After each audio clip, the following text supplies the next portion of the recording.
music. Do not hate on the whale song.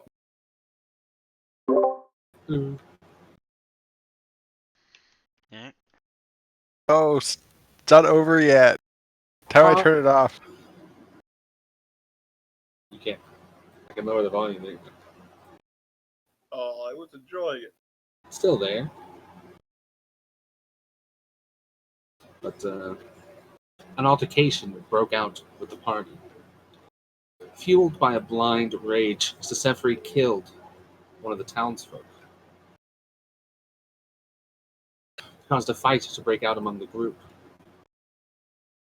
When we ended the night, Sisefri was grabbed by Dibia's Charlie's spell and is currently being held in a fugue state after being attacked.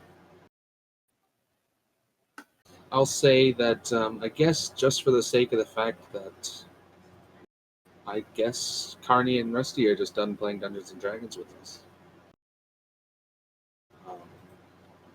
That Felku will offer to stay behind with Sisefri.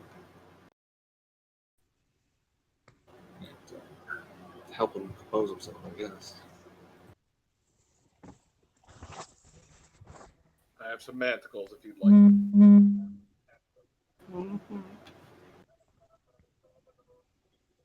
Communicating with us. But so when we rejoin the situation, Sisefri held by spellwork, some members of the town folk are sort of stuck in a payment compartment. Why are all the tokens? Some of them are missing. There's one. Where's the other ones? There's one that's crawling away. Ah, this one ran over here. So there should have been 3 of the original ones. I think there was a green dot one. Yeah, there's green dot. There's red dot. There should have been a blue dot. Oh, he's right under me. Oh, Jesus. Trying to hide the tokens. No, like right under is in just south of me. I see what you're doing. Yes, look over, and Charlie is like forcing himself onto this villager. Forcing himself being less than half their height. Sure. But the villagers were quick to run away from the raging barbarian, clearing out of the space left behind. Can I yell out that they're running into more spiders?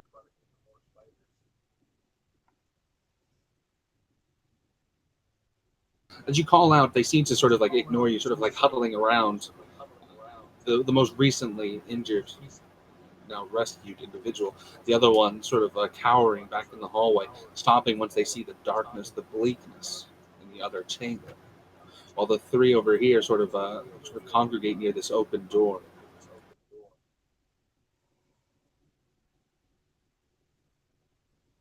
You can see that for now they just sort of huddle amongst each other, staring.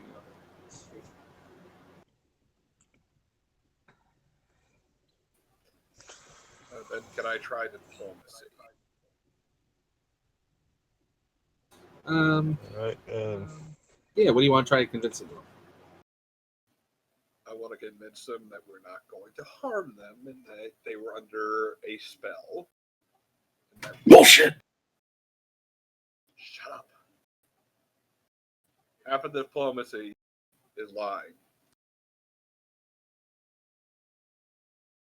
Yeah, just go ahead and give me a raw charisma. Raw charisma. Okay. Just to see if they'll hear you out. So this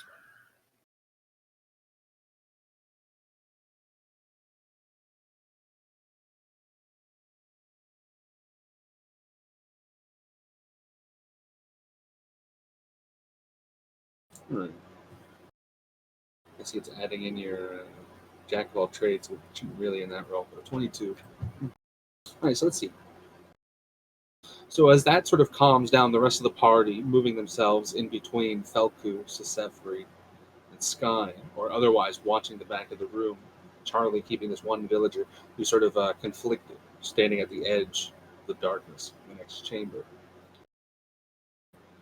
We have Ta'ala doing his best to try and calm the villagers down, stating that this was as much of an accident as could be possible, that there was no intention to truly harm, but accidents can happen, especially in a deadly situation.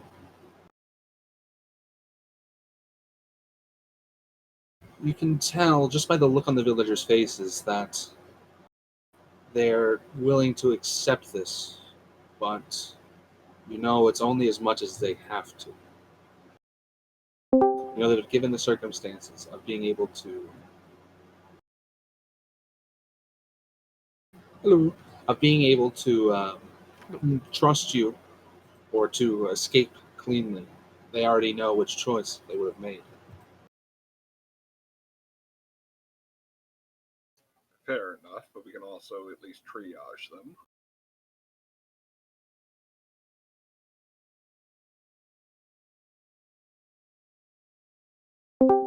So I'm caught up on things. What? So I'm caught up on things. We blew up the statue at the end of the hall, which was most likely causing all this. So You're welcome. a fireball was used to break the magical effect that the statue had. The statue itself is in relatively okay condition. You would notice that it survived most of the blast, but the real damage was to the eyes of the statue that seemed to have been acting as some sort of magical focus. As you can see, even from here, are shattered, now just sort of empty sockets.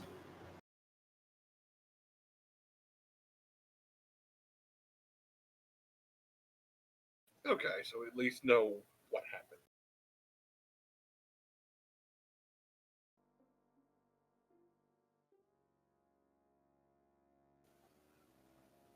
So can we at least get to the point where we're bandaging everyone up and talking? What do you want that point to be? How do you want to go about it? What do you mean talking about? Like, just want to fast forward a few minutes after doing what? Like, what's your intent? First, triage the injured. Like, well, you keep saying that. Like, do you want to actually use healing spells on them? Do you just want to I like can use take care of one any? for that, but we also have Albin that we can use. Not to mention, I already gave one of them a healing potion. Albin has about 9 minutes to go on a ritual he's casting right at the moment. Oh, okay. I would like to at least ask them. Is anybody disarmed successfully? He's still. We're saying he's held by the spell for now because it lasts a minute, and I'm gonna say this taking about a minute to talk these things out. But I just want to figure out like what the intent is, and then we can do some skill checks, see what we're looking at, maybe expand this or that. Well, shit, we should probably restrain the last guy because we haven't beaten him yet. Yeah, we did. Yeah, everyone's been beaten.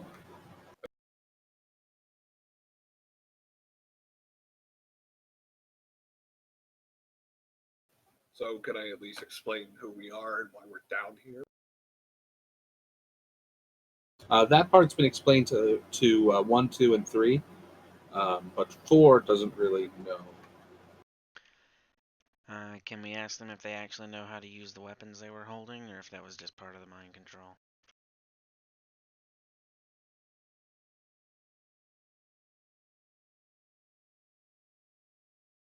So you decide to take a couple moments here, working on the.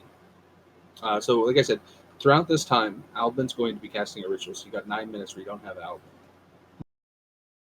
We could say that whilst the Sephri is held by the spell, obviously, I think part of the spell is they actually drop what they're holding, right? No, they get paralyzed. Paralyzed. Okay, Caesar, come That's- over here and take my mantle. that's a different one. Maybe that's sleep. That doesn't. So there's one of them that says they drop what they're holding. Anyway, that's not the case here. While paralyzed, obviously they'll fail strength checks while paralyzed, so it'd be very easy to sort of pull the weapon out of his hands, and you could even like maybe grab one of those, even with something small or inconsequential, but just enough to not fully disarm them. I think Caesar should take the mantles and restrain him. What's the party think?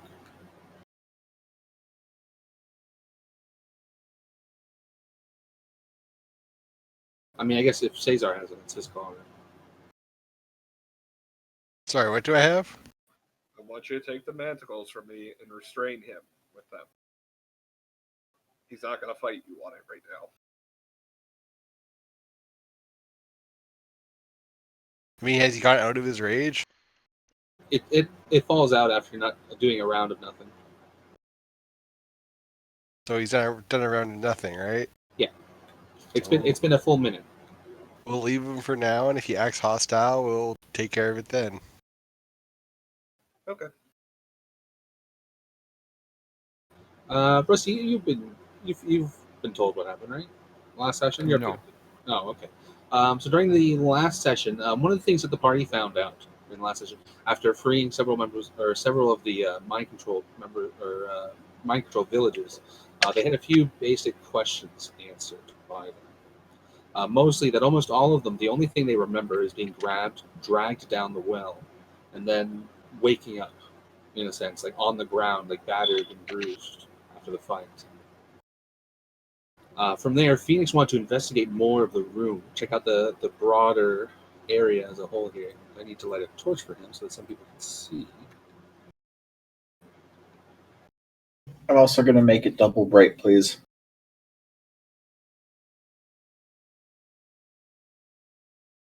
Because that's a cantrip I can use over and over again, and it lasts for an hour. To make so other people can see that too. There we go.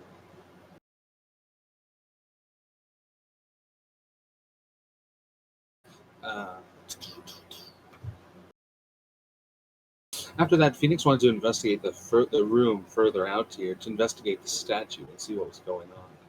But in the process, he found himself taken by a charm spell and pulled into this pool at the center of the room.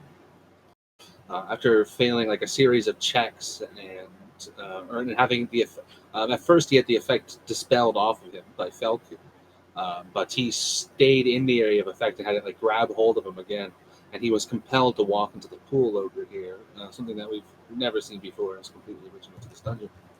And after entering into the pool, he like re-emerged, having been transformed into a giant spider. Which the party like quickly managed to put him down as a threat. Afterwards, knowing that the source of the magic that enthralled him was the statue, he used a fireball spell to explode, he cast a fireball spell centered on the statue and cracked the gem eyes in the face that were acting as the focus for the magic.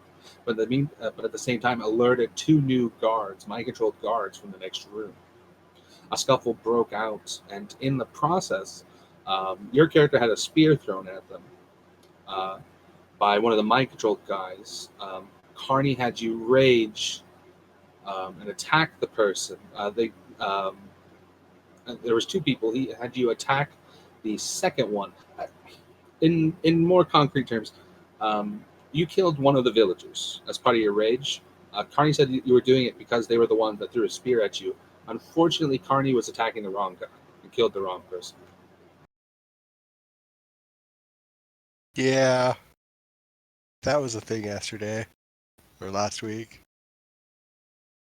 So part of the roleplay there was that the person like most affected by this, like shocked by this, like having seen like mind controls going out, people doing these weird things. Sky saw this as like you sort of losing your mind in the moment, threw a spell at you. Sefri ran in and started attacking Sky, but you were locked down by a hypnotic pattern by Charlie, sort of locking you in place long enough for your rage to fall off. But so we've got 5 villagers right here. 1, 2, 3, 4, 5. 1, 2, and 3 were obviously the first 3 that you face at the entrance. 4 and 5 were the 2 that joined after, with 5 having been killed in the ensuing like raged out melee.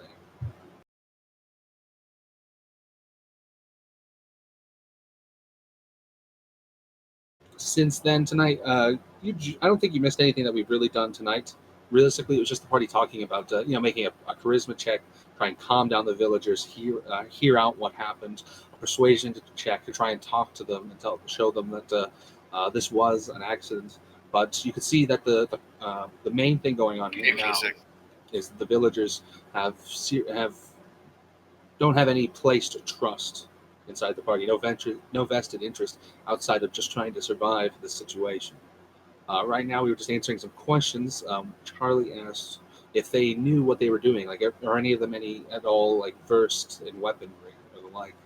The answer to that question, Charlie, is that some of them would say that they're physically active. They're lumberjacks. They like several of them are lumberjacks. One of them is a baker. One of them is a member of the town guard that was grabbed. But only one of those three, or only one of the five, realistically would have had any real weapon training, other than swinging an axe or just being kind of ripped. Because one of them did lay a massive beat down on Cassius. Correct. So I didn't know if that was just the mind control pumping them up, or if they actually knew how to use a weapon. That was two of them were lumberjacks. Well, that was one of the lumberjacks with a broken off axe, using it as a quarterstaff. Yeah, I was about to say, I could have sworn from 2 weeks ago you were mentioning that like their muscles were tearing as if they were not used to doing. Yeah, their muscles were like tearing, and like you could see bruises like spreading along their arms. They did the Dempsey roll one too many times. They won too many times. Their samurai blood wasn't enough to keep them going.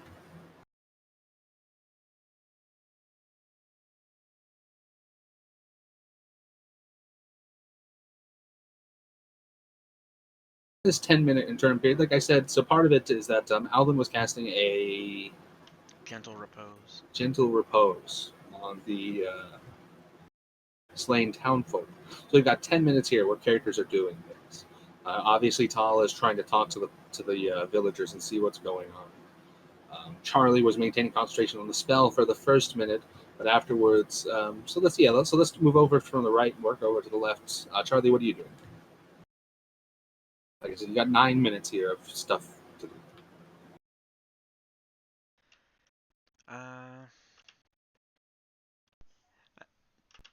Okay, the reason I was asking them if they knew how to use the weapons was also because, like, to see if they could protect themselves a bit. I'm gonna say this guy's kind of like backed over here, like just at the edge of like the darkness. And, yeah, I'll let him know. Yeah, don't go that way. Adder caps are a thing. Killed a bunch on our way in. Not sure that it was all of them. Give me a bit to go check. I think my power just came back on. Radical. All right, same question for you, Jim. Since Teresa just got up, what are you doing in this like 9-minute interim? I'm gonna kind of move into the middle of the room.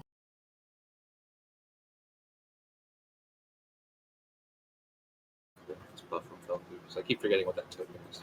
I go guard Durgan or Thor. All right, so in the interim period, Phoenix begins to investigate more of the room, bringing the torch to bear against the darkness of the room, now fully illuminating the still kind of like sloshing pool in the charred statue, still like fiery or like char around the stone. And you can see like small little burnt corpses or smoldering little pieces of debris that were left on the floor.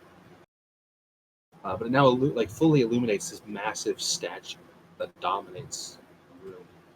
I'll try and post the picture here. That fan's not coming through too loud, is it? Okay, good. It's hot as fuck. I wouldn't turn it off. Do I recognize the statue? So fully illuminating this massive statue that dominates the room. As I had described to Jimmy, it's almost 30 feet tall. The appendages coming out of, like crawling, almost reaching out of its back, pulling up towards the ceiling, almost seeming to like hold up the roof in that portion, and almost 10 feet across, the arms outstretched to either side. Now charred and partially like crushed, like you see a few of the limbs have like cracked away or fallen, or otherwise like the statue is in much worse shape than it was before, now with just empty hollow eye sockets where the gems that were previously infused with magic were destroyed. So while it's illuminated, obviously, just because it dominates the room so much, Tala, you would recognize it as your mother, as Cassius would tell you. Loth, you're saying? Not the son of But no, you would instantly recognize it as certainly not a statue of Lol.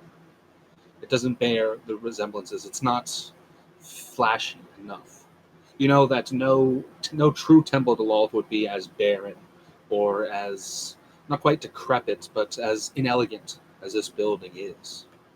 Although it's finely carved, even by Albin's standards, hewn from the stone and constructed, it's not nearly enough for what the Spider Queen would demand. But you would recognize it as a figure of Drow society, and you would very much recognize it as like the garments, the look, the aesthetic, like as like a power play by perhaps a high-ranking priestess or other such like representative of the goddess, but not her in the flesh. It's not a visage that you would recognize. Perhaps a priestess, a former territory held by a priestess, or a small holding that was dedicated to her that was perhaps abandoned after a fall from power. But clearly something to make the owner look as imposing and powerful as possible.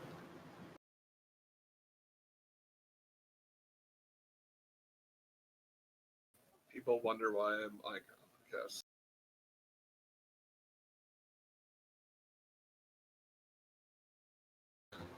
So moving over,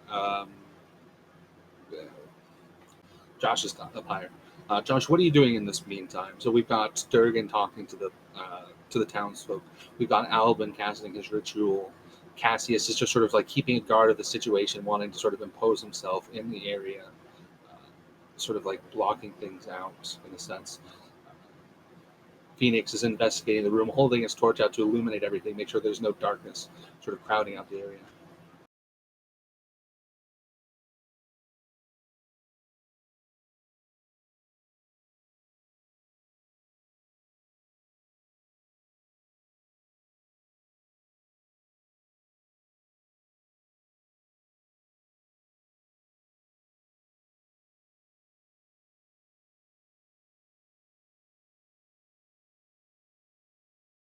I'll just check around the room.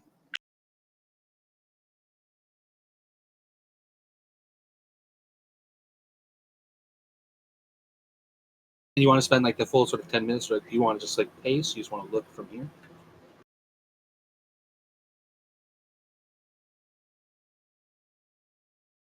I'm gonna investigate the room and look for hidden passages.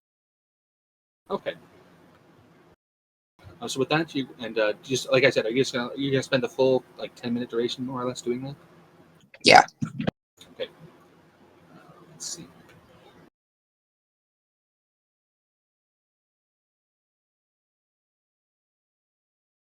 Has a perception filter.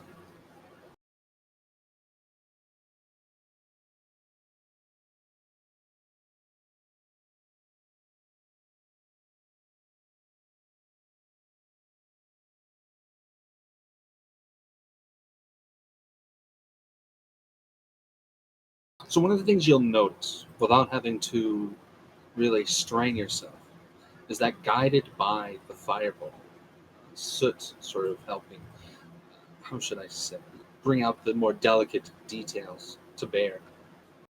One of the things that you'll notice now that was clearly meant to be hidden, in a sense, is that behind the statue, you can now what seems to be almost a crease in the stonework, a line caused by the soot and the ash that sort of has now outlined what seems to be stone or rock that's just a facade. It seems to be hiding something behind it.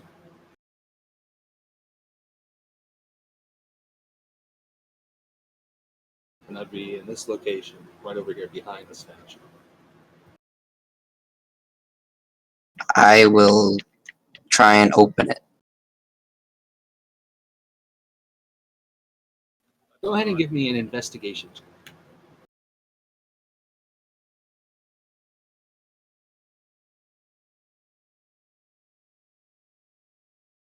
So you're able to tell that it is a door, obviously. But what you're able to find from there is that it's not meant to really be pulled or pushed open. You can feel it sort of shift slightly in place, but you can hear as much as you can feel as you move the stone that there's some sort of mechanism holding it closed. That there must be something, perhaps a lever or switch, a pressure plate of some sort, rather than a magical word or incantation that's holding the door shut.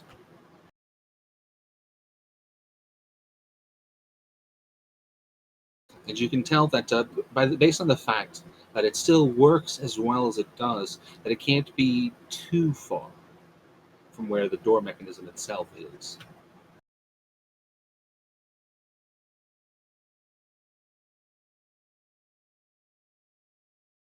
I will search for the lever. Right. So just in the meantime, there, because that investigation and finding the door would have taken up most of it. So just at the same time, like cut back over to the other side of the room, the spell work would have come undone to suffer. So in that the first minute of the 10, you're sort of held by this spell work from Charlie's concentration, and as you would have come out of it, you would have felt like the rage sort of like drained, preemptively drained out of your body, having fallen out while you were unconscious, and you're just sort of like suddenly like awake, like snapped back to, and you just feel like this groaning ache through your body, having taken like like a very powerful hit before everything sort of became a hypnotic blur of shapes and colors. So was I mind controlled? I mean, in a technical sense, Carney was mind controlling your character. You personally were not. You Carney played it. You were in a rage. You got stabbed, and you were just going to kill the guy that stabbed you, but he attacked the wrong guy. Outside of that, you were just held by a hypnotic pattern, the spell that Didier linked. Okay. Well, I'm going to ask Rain to give me a healing potion, please.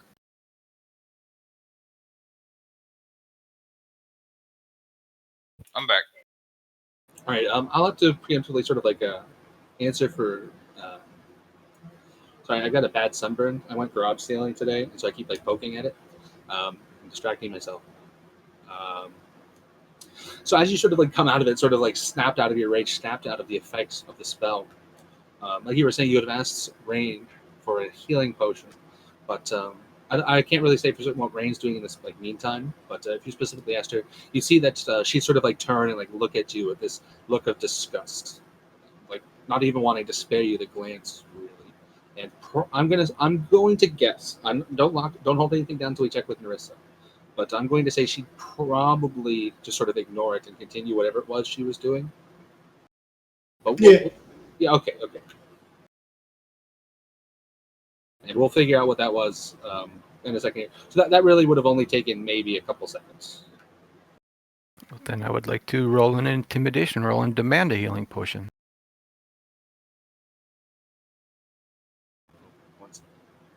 Oh, okay. Sorry. I thought I got disconnected from Discord, but it was just the stream. No, let's turn the stream off. Just startled me. Made enough enemies today, Barbarian. Be nice for a while, and I'll heal you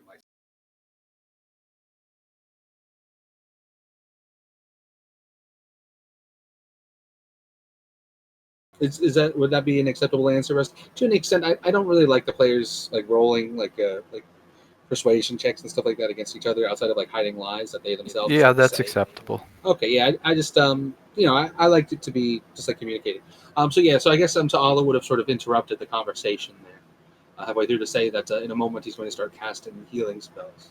So you probably have like another 8 minutes of sort of not quite milling around, but really like what would you do to fill the void? I'm still on doing the thing, right? Yeah, this is what other people are doing. Okay. I was gonna say I have healing potions, but alright. Cassius is watching between the door and over between the statues there with a hand on his weapon. So would Sefri just sort of wait then? Or what do you think? Hiccup burps. Yeah, I would wait for heals to come in for sure. Okay. I have to. Cutting back over just for the meantime, Sky, what are you doing to sort of fill, to an extent, the void here? And keep in mind, during this 10-minute period will also be the same 10-minute period of your detect magic, so you will still have that.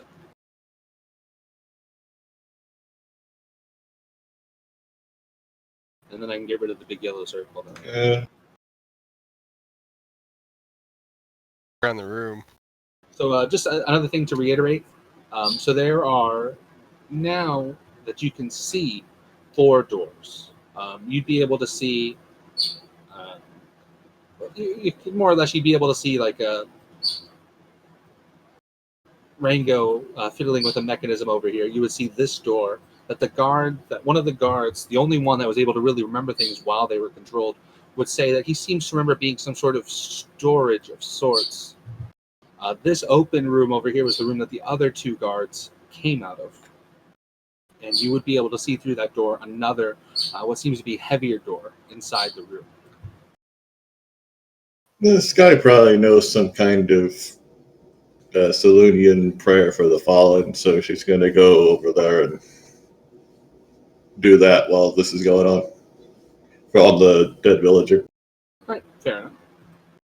And so then move down to Ala. Alba doing his thing. Somebody's doing his thing.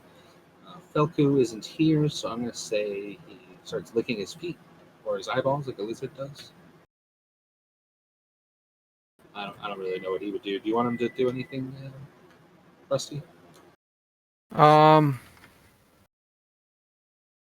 Other than lick his eyeballs? he might go over and help Rango. Okay, so then we could say Rango would have done that roll with investigate with advantage, which he did anyway. Count that as a job well done. He's over here too, licking his eyes and sticking his fingers in the stuff.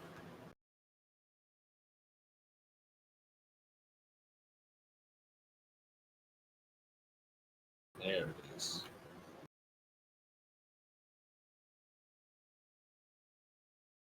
Put it in general chat, but it works.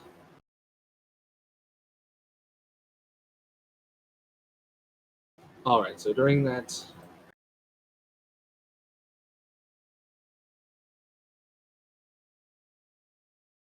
All right, so during that 10-minute period, then, so we're going to get rid of this detect magic aura that would have gone away in the 10-minute whip. Alvin would have finished his incantation, finishing the ritual of gentle repose. And so then, so what kind of spells specifically are we looking to expend between Alvin and Tal? Let's see.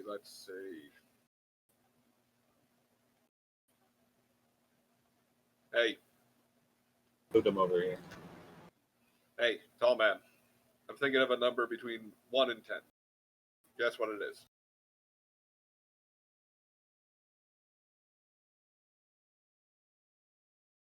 Rusty, that's you. It's okay. What's that? Give a number between 1 and 10. Guess what it is? Okay, just a second.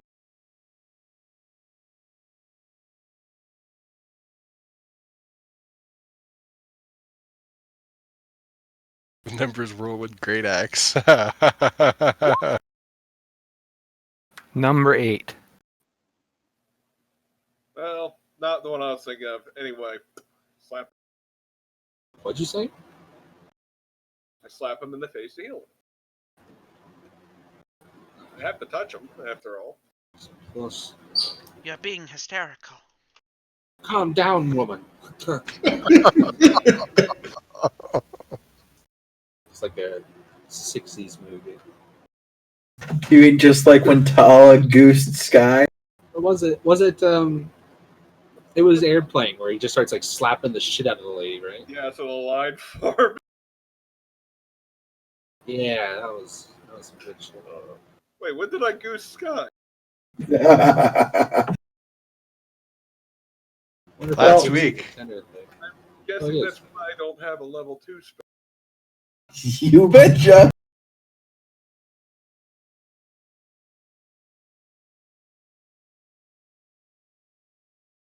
There you go. All right. Were you looking to expend any other spells, Dougie Boogie? I have 3 Since levels. we're going into a temple of the spider god, or a spider god, I should say, I think Ta'ala should go in front since he'd have the most experience with spider gods. Look, unless you plan to whip out some chisels and hammers to go break down these heretical statues, I don't want to hear another word from Fireball? this place. Is ugly. and Fireball it's did vile. nothing to the actual statue. To address the question, then, Alvin, how about are you back, Boris? Did you get up?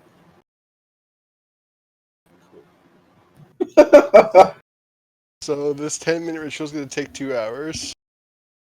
Let's see what spells he's got left. Got a mass healing word. Hope we get that out there. Oh yeah. Gonna steal a joke from someone that I was talking to earlier, but unrelated to anything. That fucking video I was talking about yesterday. Tonight's session brought to you by Drow Shadow Dragons, the #1 game on the Faerun App Store.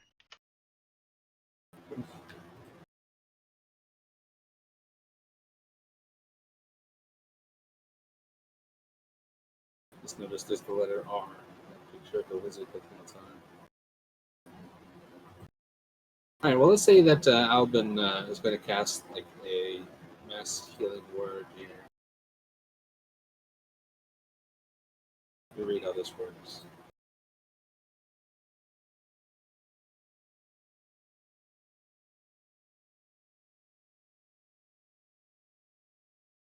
All right, so let's see here. So we can heal up to 6 people. So let's see. So let's say everyone sort of starts like congregating. Like this other villager will sort of like kind of like hurriedly like move past like into the other half of the room over here. Charlie maybe might have followed him in a little bit. Would you have Charlie? I don't know. Yeah, if he's not out there anymore, yeah, I'd follow him in. Because I don't want to get ambushed by other caps. I'll move Alvin to the center here, and we got to pick out 6 targets.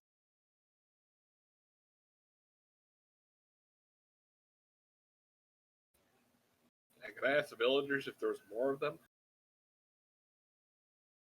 The only one that remembers anything remembers he remembers guarding the store, moving it, or he remembers that this is some sort of storage, and he knows that they went into this room every now and then.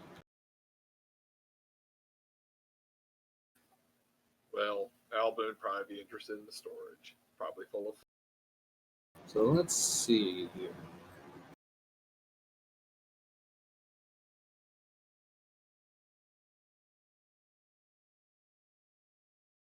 All right, so we got to pick out 6 targets. So we're gonna do Sesefri and Charlie both took hits.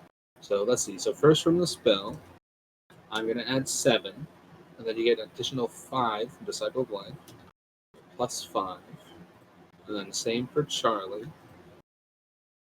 It's 12 for Charlie, so that's 2. Let's see here. Sky's probably going to call out she's not hurt. Same likewise with Ta'ala. We can add a little bit to Phoenix here. So that's 3.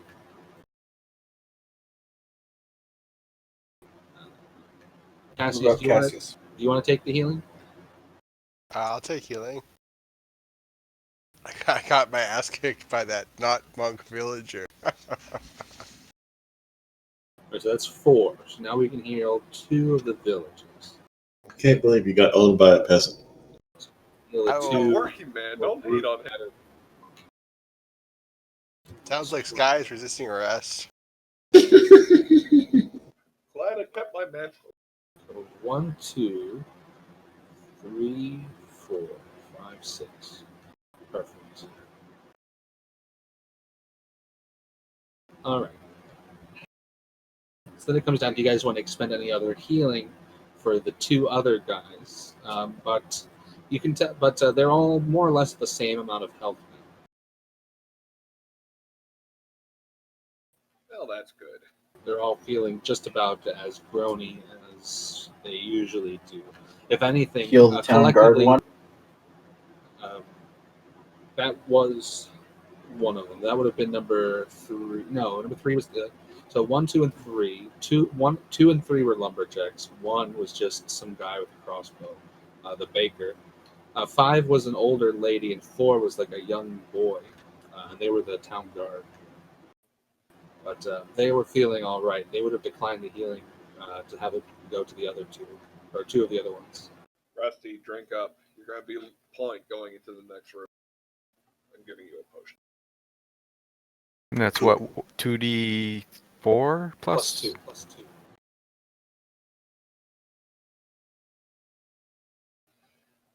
We should clear out the other rooms before we do anything else. Sky will hand one of the villagers a torch in case we get separated so they're not left in the dark. All right. So we'll hand that to. Well, the town guard guy will have the baker hold the torch.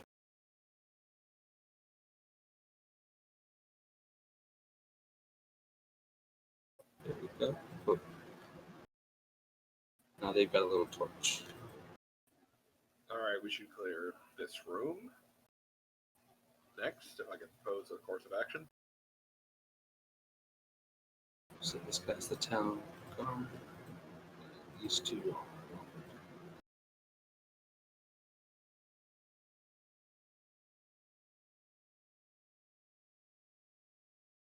But one of the things that you'll notice is that, like I said, all of them have these terrible like bruises spread along like the major muscles of their arms and legs. They're all like clearly exhausted by the exertion of whatever the effect had on their body was. Oh, wait. That stuff that they coughed up, is that still on the ground? There is still like the residue on the ground. It's dried up a little bit, but you can still see it in like little gross puddles. I was going to see, just maybe Felku could look at that and see if that's some kind of venom. So you'd sort of like call Felku over from the other side of the room. And he sort of like hey, like sort of like turn like tongue against eye. Okay, John, let's hear your best Falco impression. What is it? Yeah. The stuff they coughed up, is this some kind of venom or something? Like you see, he reaches down and sort of like scoops some onto like 2 of his fingers, and you see he like brings it up to his face, and he's like, he tentatively like opens his mouth, like sticks his tongue out a little bit.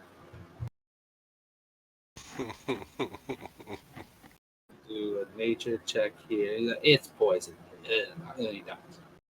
Hmm.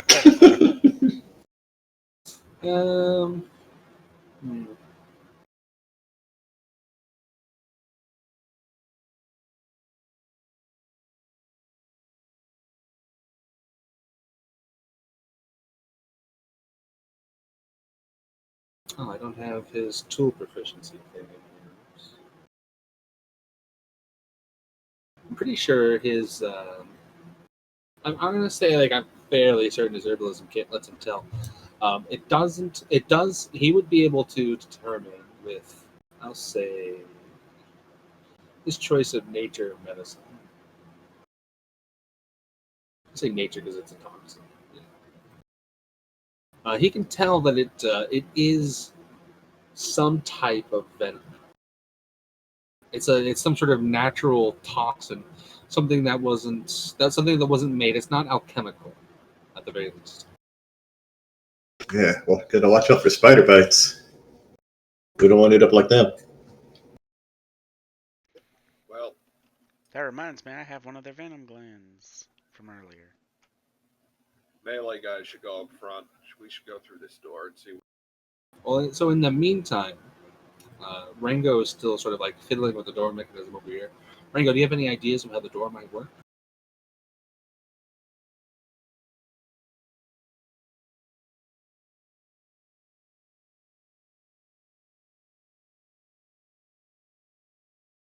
There's a mechanism somewhere. I'm looking for it. Correct. Like, well, do you have any guesses that you want to take?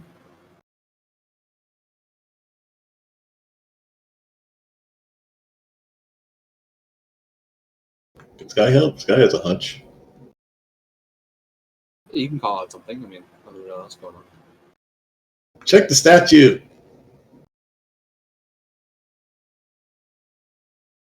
Maybe there's a movable limb or something.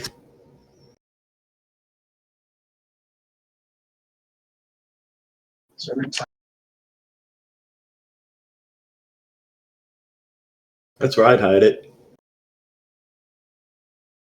So check. I shall check statue.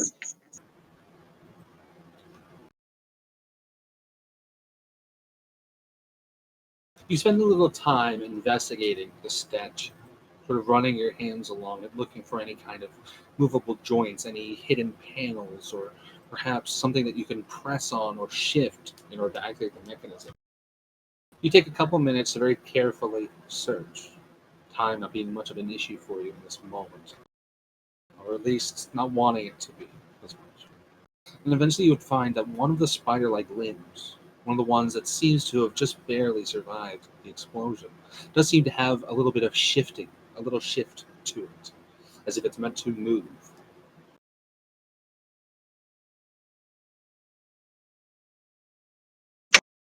I will try and move it.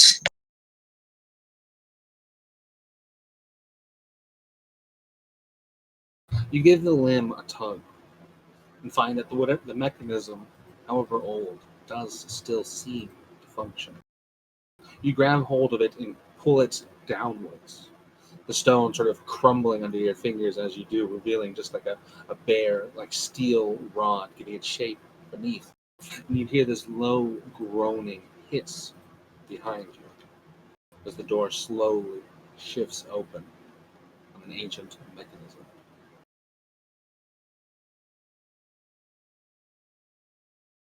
Yeah, I'm gonna run. As 10,000 spiders come pouring out the door. For eons I have slept.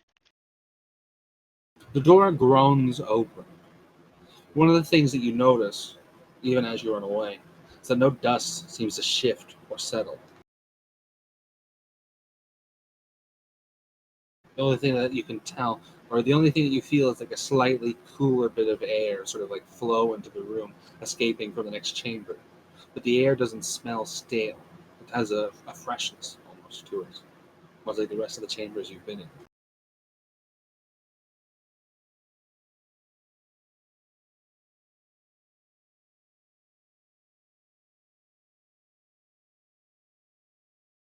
I will start moving back towards it. Did the door open fairly smoothly? The door opened relatively smooth. It must be well maintained then. It had a couple hitches to it, and seemed to like groan a little bit, like a rumbling, but it functioned. Hey, did we walk up or down to get here? Like when we were down where the shield is over the spring. This area was slightly elevated. So the area below probably still fills with water, is able to provide for the local, but this area is dry. There was some dampness, but it doesn't seem as if this entire area was filled with water.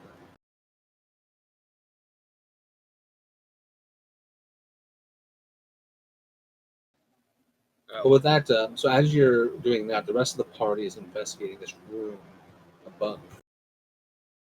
What you can tell is it seems to be what looks like a kind of basic, if not well taken care of, guard room.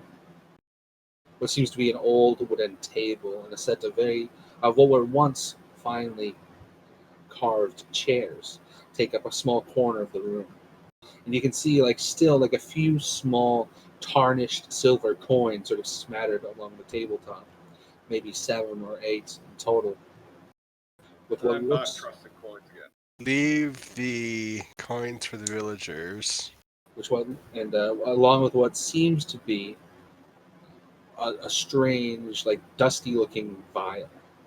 Tala, check the door for traps. It's not my job. We don't have Yeah. a rogue. Yeah, that's my job. All right, And Sky. and that the only other thing inside of the room, which seems relatively bare by almost any standards, like I said, this temple seems to be very barren, very plain. for whatever reason or purpose. One of the only things that does seem to take up the room is what looks like a heavily kind of dusted weapon rack, with still a few weapons held into it, or held within it. Anyway, they can check that out while I'm checking the door. It seems to be three somewhat delicately curved long swords.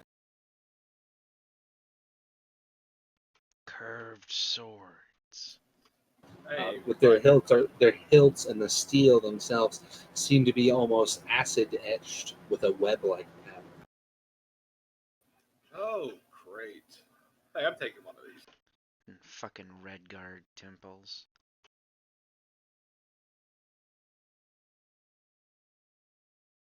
Go ahead and give me an investigation check, Scott.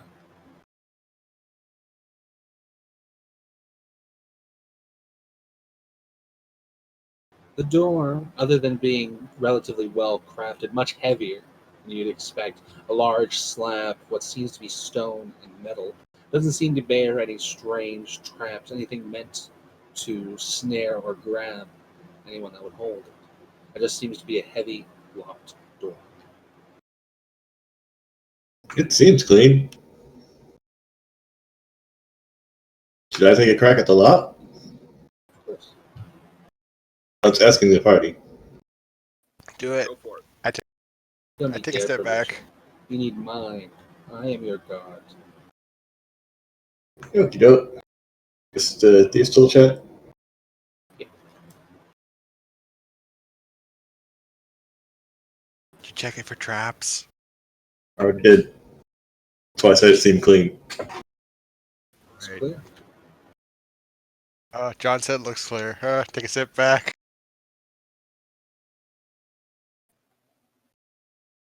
Hey, someone scoop up those other swords.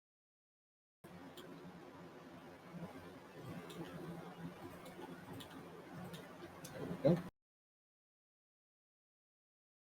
With that, the door sort of like swings inward, like it's groaning on its hinges, clearly not used very often, revealing what looks to be, at least to Sky, a somewhat familiar sight. A kind of barren, overly plain prison cell. And from where you can stand, you can see a few faces sort of like squinting, like at the light that sort of like pours into the room, which is otherwise completely black inside.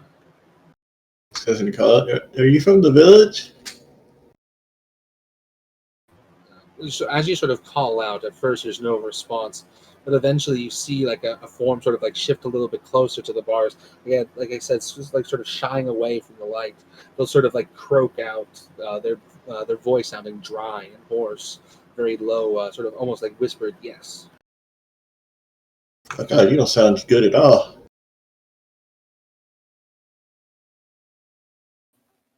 I call out to the other villagers. So you guys gonna hurry and check the doors and on the cages for the prison cells or whatever. Okay, so you can see that they are meant to be cells, but your sort of like initial like out loud thought was actually fairly close on the money. It's almost more of like a cage than a cell, just metal separating the what is just bare stone on the ground. No place to sit or rest, just slightly damp stone that people are sort of scattered around on. I'm gonna quickly try and pop the doors open. Might So give him another water thief tool first. check. You sort of like would run forward and sort of like clack against the locks, like not taking much effort to really pick. You'd be able to pry the doors open, but the people seem sort of like lethargic and tired, more so than they really should be, even if they were kept without food or water for the relatively short amount of time it's been.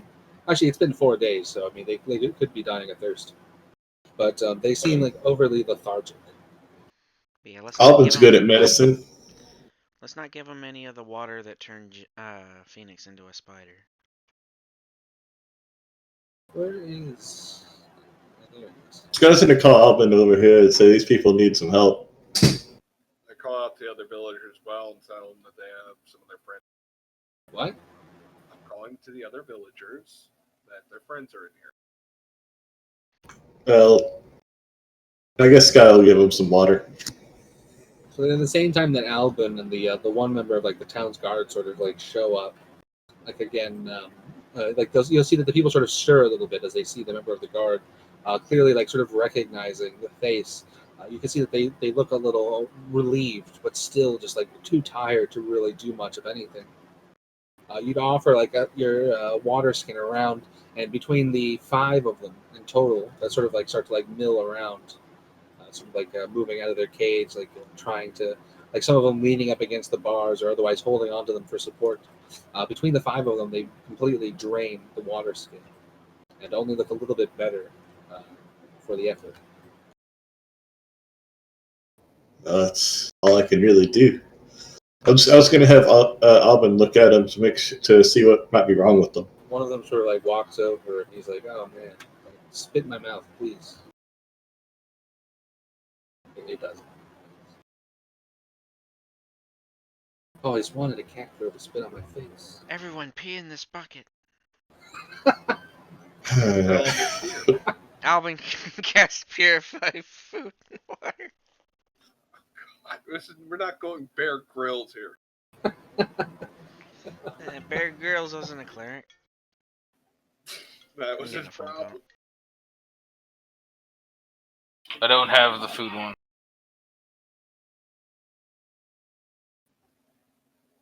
So, Yeah. character, what was the purpose of what Albin was doing? His ritual, I mean? Gentle repose basically keeps a body fresh and prevents it from turning into an undead for any reason. Okay, I can see why it'd be valuable in a spooky temple. Thor's usually uses it to preserve meat. And I could see why Thor's would take the spell, given that context. Purify.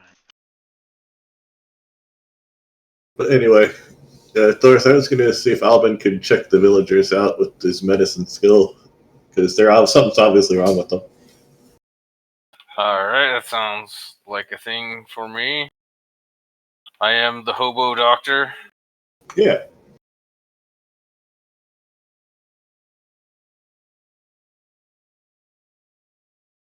John, you want me to do a medicine thing?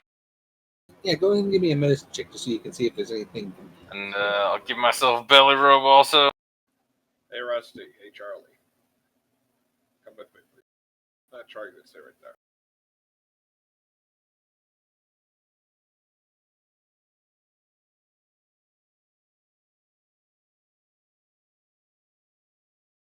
Hey, Rusty. What's up? Let's check this door. They said it was storage.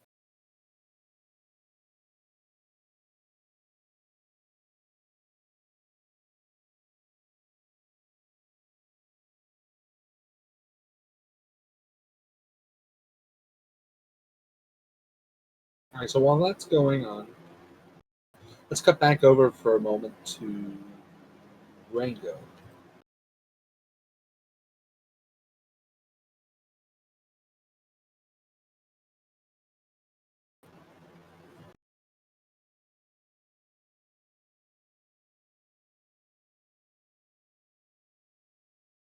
I would like to try and grab some stones from the statue and throw them into the hallway.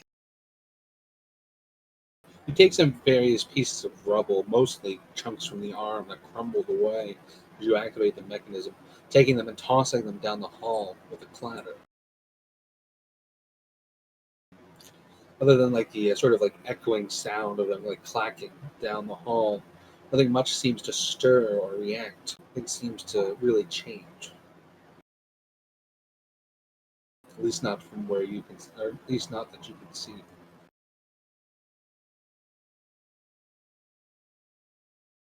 I will yell over to Sisefri, Velku, and Tahala to say, let's go check out this secret tunnel. Let's get everyone back together first. Once they're done treating them and we check the storeroom, we're going to go down there. Yeah, sorry, John. What did you say? For the Oh, I message? was just saying, like, while that's going on, it was just to see what these guys. Yeah, okay, I thought so. Hey, Jimmy, So Yo. How was can you pick up 2 long swords from this room? Sure. They Make seem sure to put them about- on your sheet, or it doesn't happen. So Yeah. with that, we'll cut over to Tala and Sesefri, who are not in the room over there, sort of investigating this room. Sesefri, were you willing to sort of go along with that? Yeah, I'll take a look at the door. What would you like to do? Like the door itself seems to be rather plain, somewhat kind of bloated wood, with held together with like iron bands around the outside edge, and what seems to just be a basic locking mechanism that just meant to hold the door shut. I'll check the mechanism, see if it's locked versus It's just. it's one of those little gate things, like just a little side to side latch. Okay, I'll attempt to use the door. Right, so you would undo the latch, and even just sort of like without it, you can feel the door sort of like creaks and groans on its hinges. Not one that has seen much, if any, use, uh, really, or in the compared to the rest of the temple, I should say. The door was sort of like creak inwards.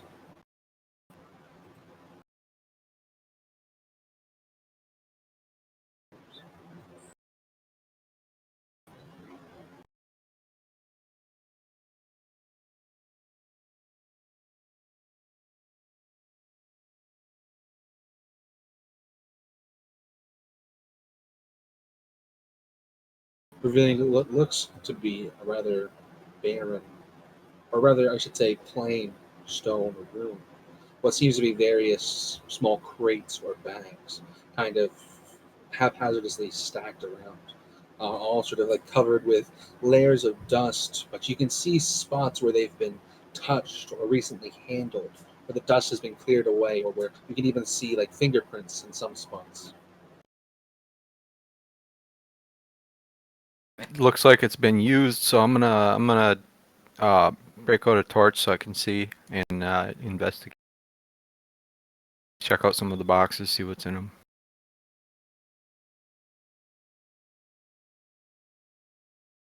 Unless Ta'ala wants to do it because he can see in the dark. I would prefer the help. I wanted to see if there's any water in particular. They seem to need it.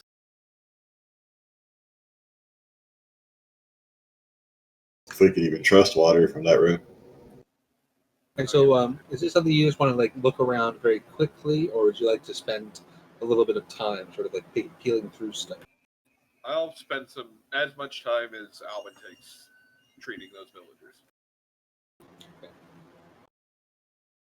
So with that, you'll begin to sort of sift through the room, working in a pair, covering it in half the amount of time you would otherwise expect it to take. It is, as you would expect, a rather plain affair, storage for the temple. It seems to contain almost entirely candles, or like the main things you're going to find are candles, casks of oil, what seems to be a pile, or like several different piles of incense, and what looks to be several golden candle holders. Into the pockets. Yes, we'll take the candle holders. How many are there? The oil would be very useful later. I'm assuming this room is religious items.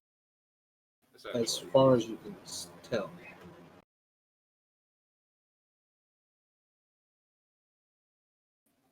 So how many candlesticks are?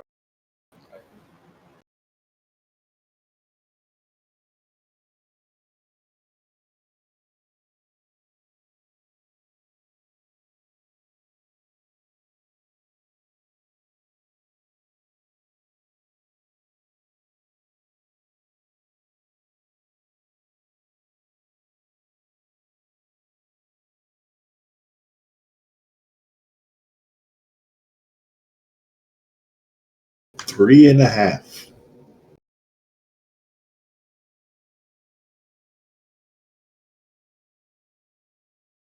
Half a candlestick. Not very useful.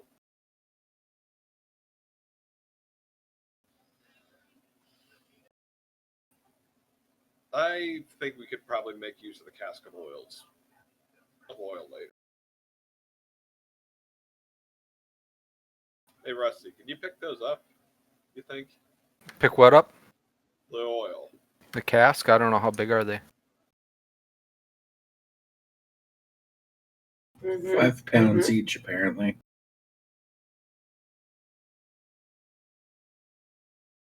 If it's just 5 pounds, it's probably just a small cask.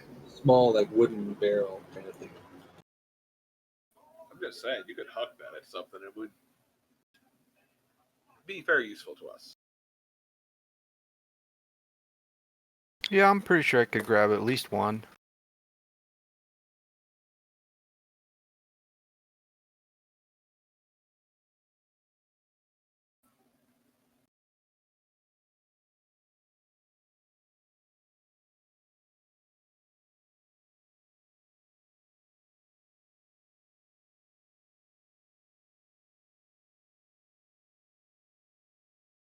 I'll take So cutting back up to the top room, Alba doing a medicine check, trying to like sort of see what could be ailing the villagers.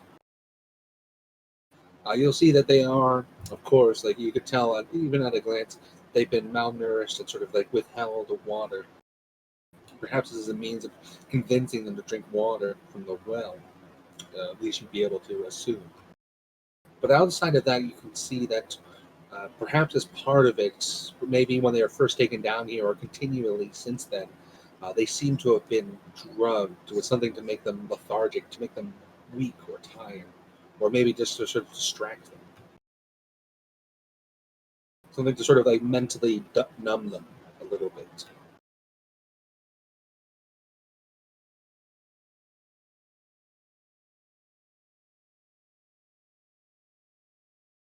There isn't really much you can do with just a pure medicine check. Only being able to make a guess as to what could be wrong. But you know that the water would do a little bit of good in helping clear out, or help it clear through their system. Otherwise, only time would be able to really make a difference. I say before we go any further in this place, we get these villagers out of here. I can get behind that. You mind if I pick up the candles?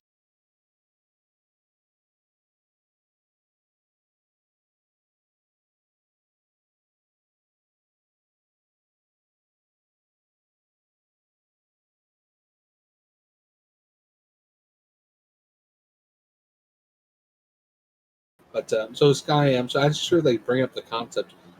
You'll see like several members of the town like seem like very like thrilled with the idea, like excited with the concept of going.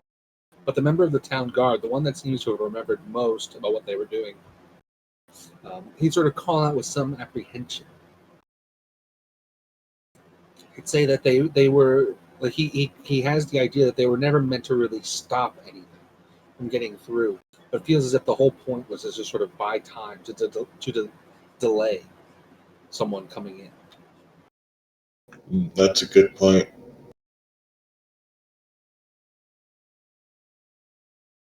He says that one of the things that he finds strange is that knowing that they were really only outfitted to an extent with whatever they might have had with them when it was first grabbed.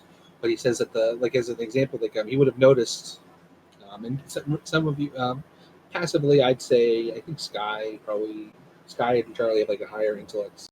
You notice that like there are these weapons in the weapon rack, but they weren't even being used by these guards. One of them even just using a broken stick, like the remnants of an axe. Would Sky be able to make like a quick sketch of where they've been in this place, since it's been pretty recent? If it's a rough sketch, I don't see why not. Like, Just enough that they can find the way out. The guard would Cassius almost. Cassius is going to chime up. It would be better if they stayed here in a room where they can easily barricade themselves in, rather than try to risk the cave before we fully have explored it. Yeah. So as There's also a good point. As you sort of bring up the concept, several members of the town, you're going to hear them sort of like groan or protest. But the one who's sort of slowly taking control of the group, the guard, would sort of quickly agree with that idea. And it'd be best to sort of hold themselves away and try and hide for the time being. Well, Sky's kind of reluctant to leave them down here, but Is a good plan. She's gonna leave 2 of her 3 remaining healing potions with them, though, just for emergencies.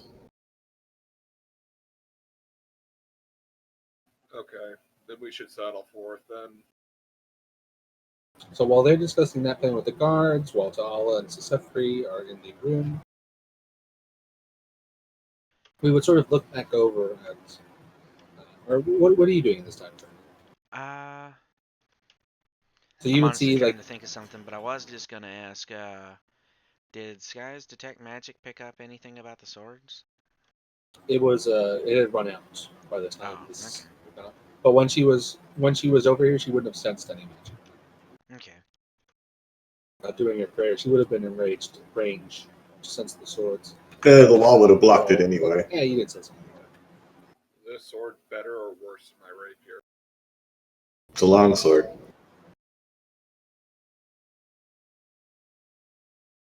It's a strength-based 1d8 weapon, 1d10 if you hold it in 2 hands. Okay, none of that. We're selling though. But Sisefri's got the south room covered. Sefri and Ta'ala are in the south room. Sky, Cassius, and Alvin are the Oh, we top found room. some goodies. And you would see, you would have watched. This would be before the door was opened. Or no, you'd say like the door having been opened. You would see Rango and Feldku sort of in that direction. John, What's up? just a side note. I really, really love being able to see everything Tal is doing inside that. Oh, you can still I- see my character. I've still got control over his character token. Suddenly, Tala stabs himself with his own rapier. I I'm not sure how you managed that. And anyway, only 2 things I can think to do. Since the big spider lady statue had moving limbs to trigger doors, I was thinking about checking the archway spiders to see if any bits of them did it. All right. So, like I said before, you'd have plenty of time to be able to do this investigation. Time not really being an issue while you wait. You wouldn't find anything amiss about these statues. Nothing that seems strange. Nothing that seems to be hidden of any part of mechanisms. But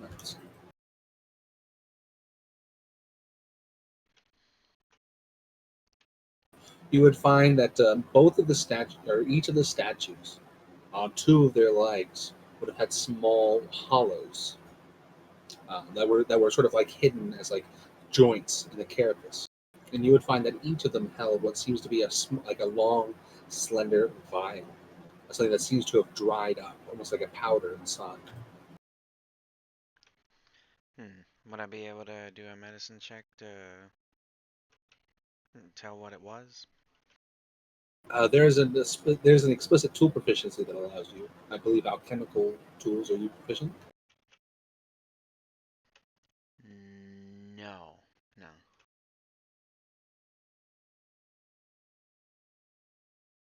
Realistically, it'd be beyond the scope of your skills to identify what they were, at least in a powdered state.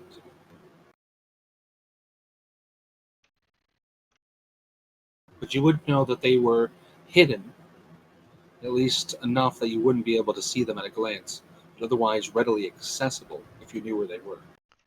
Okay. And I was also thinking about investigating the water in the well at the center to see if,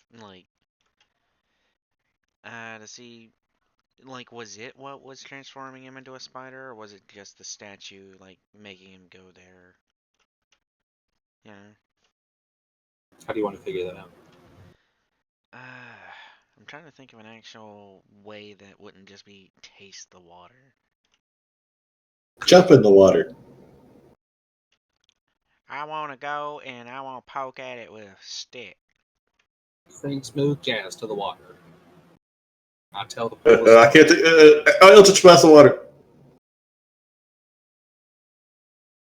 Does You're my more Eldritch like Blast turn that. into a spider?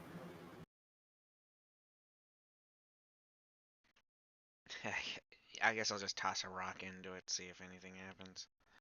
You see a little rock spider crawl.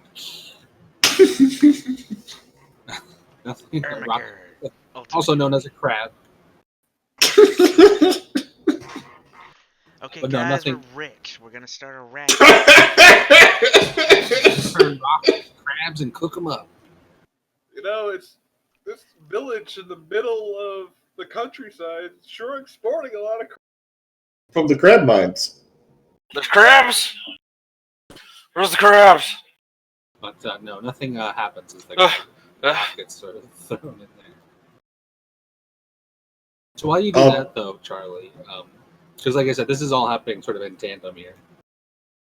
We'll sort of cut back over to the other side of the room. Felku and Rango sort of investigating a darkened hall that is freshly opened up.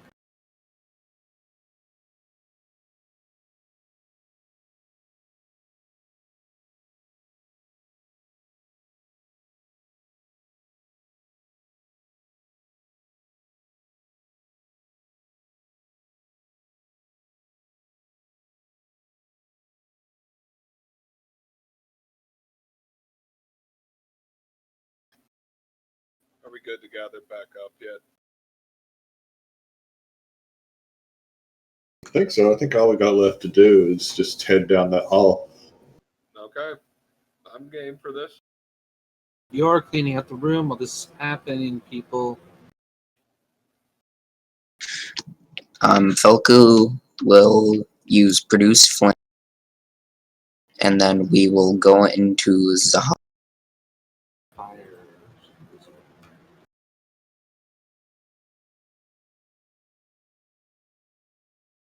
Let's make him glow.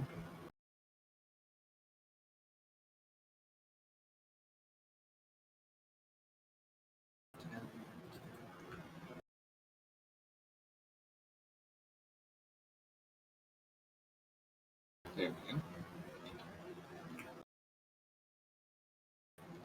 go. So you watch as Felku brings a small flame in existence into his hand. Something light sort of spilling out into the inky darkness. 20 feet out, but dimming out after 10. As you make your way into the small, or into the, at least now, feeling relatively confined hall.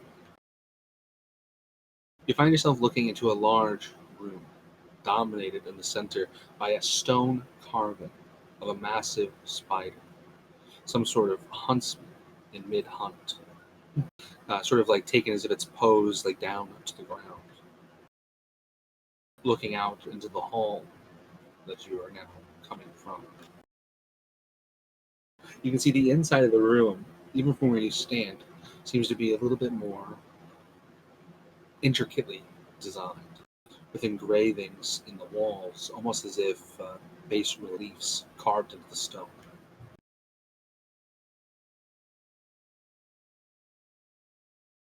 But you can't really make out much of what they're trying to depict, both in the light gloom and in the other relatively like hazy look that you get with it from your dark vision.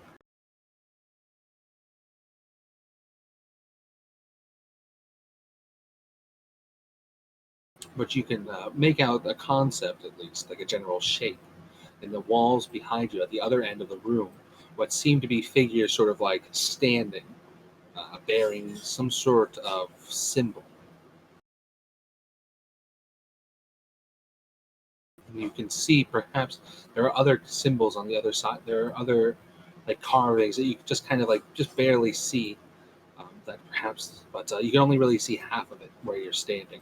What seems to be someone holding a symbol or idol of some sort.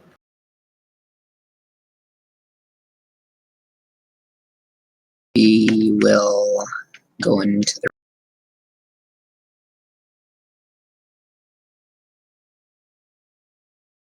So as you enter into the room, sort of taking in the look around you, you'll see that depicted on the walls, at least more or less at a glance, it seems to be perhaps a depiction of a rise to power. It shows what looks to be someone else falling or otherwise disappearing, someone else taking their place, and at the very end, it would seem, being given some sort of boon or object that elevated them even further. you can see that the half figure that you saw was this character, this figure depicted throughout, slowly changing throughout the frescoes, holding that symbol. As you enter the room, taking this in, sort of seeing the iconography around you, more or less seeing. Sorry, one second.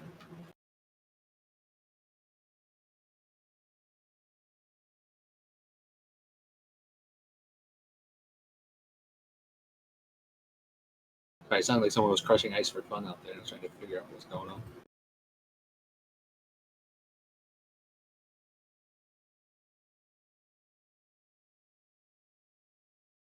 You hear a soft cracking sound, as if ice crushing under pressure or cracking stone.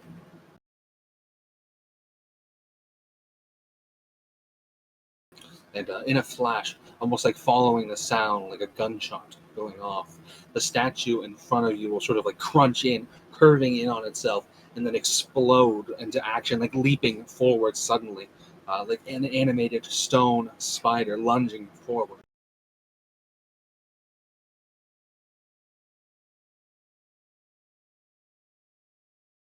Let's see here. The rest of us hear that? The rest of the party would hear like a cracking sound, but not terribly loud, sort of dampening as it's gotten into the other rooms. But you would have heard a noise. It would have sounded similar to like something being dropped, like something heavy being dropped. Well, that would be enough to alert me, I would think. So let's see here. So let's do. So it gets an attack. And it is a large animated object.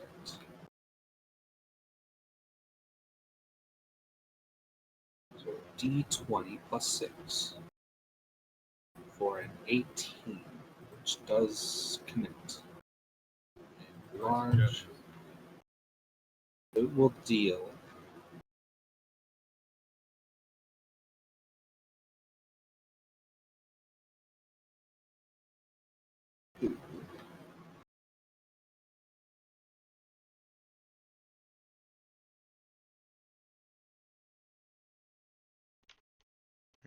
Were we gonna stick with the initiative order from last time or reroll? So it's going to lunge at Felku. It's going to connect with an 18, and it is going to deal 16 damage from the hit. Yeah.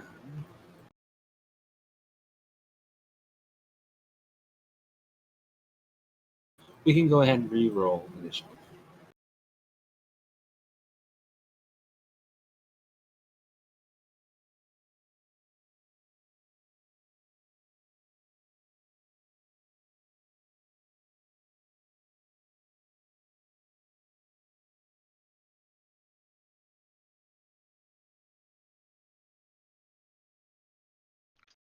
Yeah, the spider statue is animated, right? Correct. I was just thinking maybe What this one. the? No. I was just thinking maybe this one has like full vials of liquid in its joints. You don't even get a turn. That's the worst part. Yeah, I was just gonna say. Did I just critically fail for one for my turn? Quit stealing Thor's bit. We just need CT and Thor's.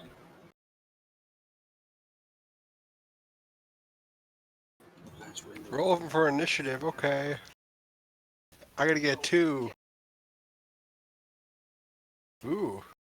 2-0. Oh. Roll Thor's. I got critical initiative. That means I get to go first anyways, right? That's not how that works. Marissa. So the surprise round taken care of. The first to respond, perhaps rightfully so, to the attack is going to be Rango. I will use the spell Shatter behind the spider.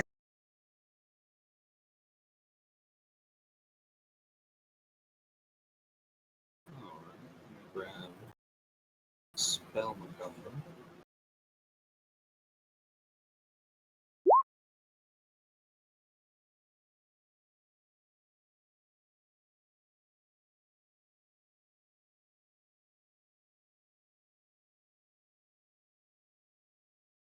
Yeah. All right. So let's see here.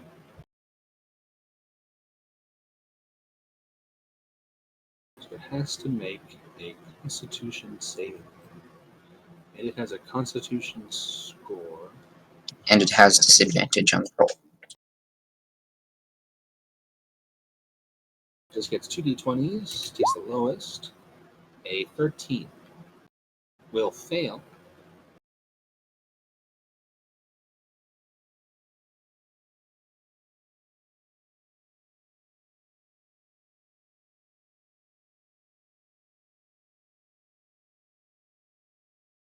Alright, so let's see. So it will take 8 damage. Then I will bonus action give Felku Bardic Inspiration. First to fail. Alright. Then I will end my turn. Alright. So now we'll cut back to the outside. So first, Sesefra, your attention would have been drawn by like a sound of like a loud, dropped, like clattering noise, like a crack and a bang. But then it would sort of like be followed up with this loud, like ringing sound that sort of explodes out and echoes throughout the chamber. This almost painful ringing noise. Book it out of there because I heard those guys kind of. They didn't confirm that we actually heard them, but I heard them say something before they went in the. And just as a quick reminder, every square is a 10 by 10 square.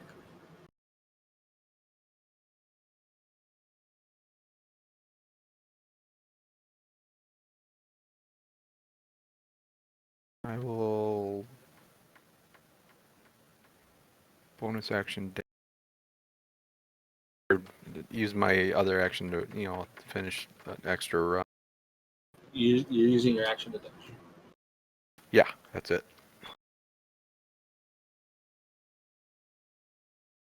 All right, so you're gonna end your turn there. Actually, I think it's 35 and 35, so I would end up here. That would be it.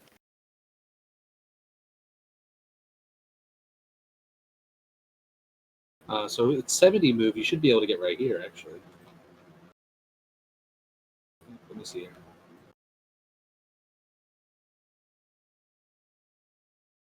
Yeah, you should be able to get right there. Okay. All right, so then you end your turn, and now we'll go to Cassius's turn. Likewise, even in this, even from the distance inside this room, you would have heard like the loud sort of like cracking sound, like something being dropped onto the stone. That would have been followed up with this ear-splitting ringing noise, sort of echoes throughout the chamber. So we can count everybody as fully alert. Is each square 5 meters or 10 meters now? I forgot. Okay. I was just going over this. 10, 20, or 20 here. 30. And we move again. 10, 20. And then just with the Sephiri right.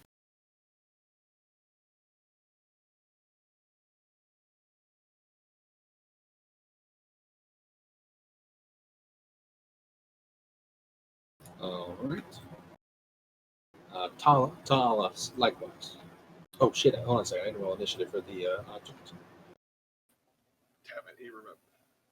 5. I mean, I just would have had to give it another turn. So. Wait, each square is 10. 10, 20. This thing isn't alive, right? 16. Okay, so it's actually going to go before you. What thing? That thing isn't alive, right? Not that you see. But that thing is. Yes, that's what you would see. So that spider's alive. Yeah. Oh, shit. What can I do? What can I do? I mean, it's animate. It's probably not alive. That's what I mean. I'm just not sure yelling at it would do anything. Oh, fuck it.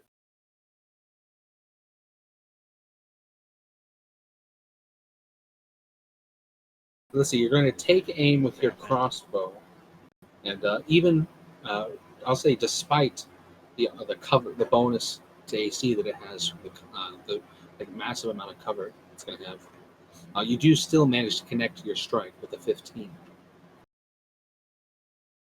Cool.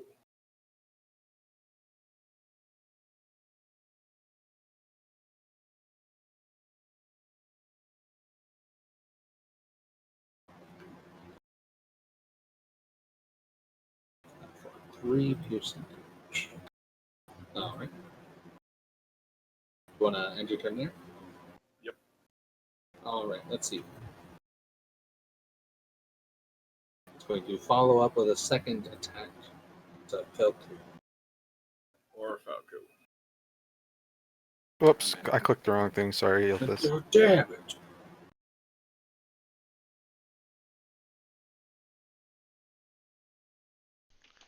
Okay, I'm back.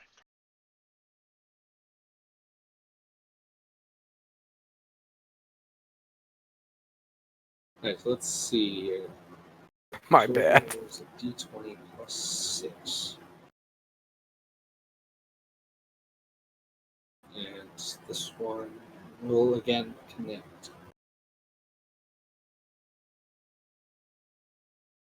And then it does.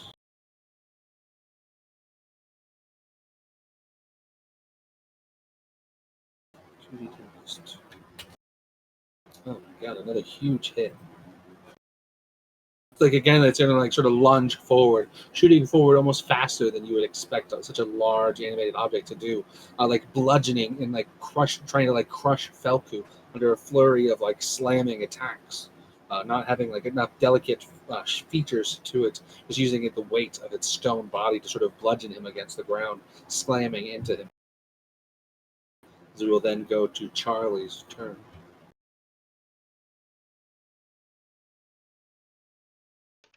So then I started blasting.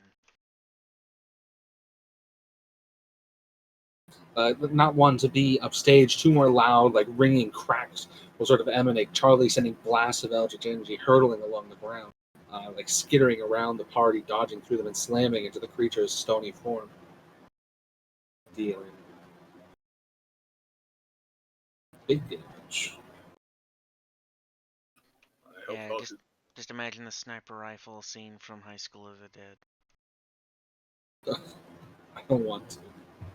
Not in this situation. I don't want to picture whose titties it's dodging in between. But with that, like the blast, like sort of echoing out, feel free to move if you have any move left. We'll go to Felku's turn, sort of like being bludgeoned and crushed by this massive creature.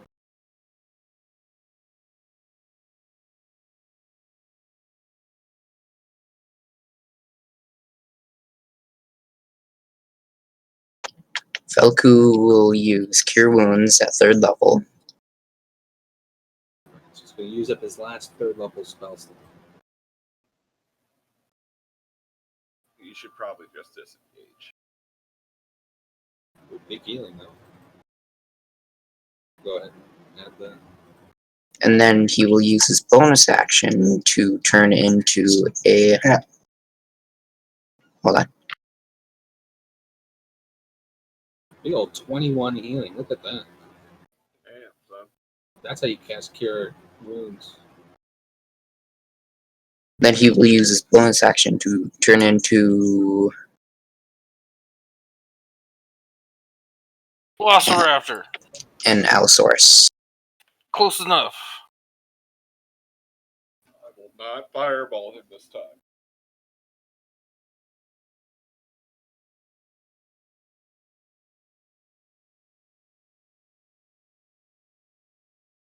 Right.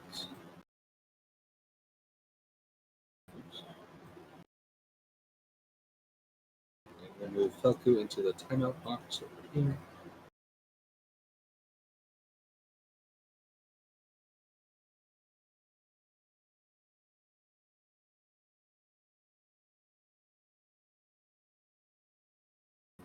Go. And Alva Felku. All right.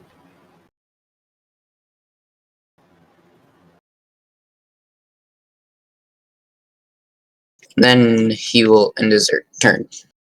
All right, and then we will go to Sky's turn. Okie doke.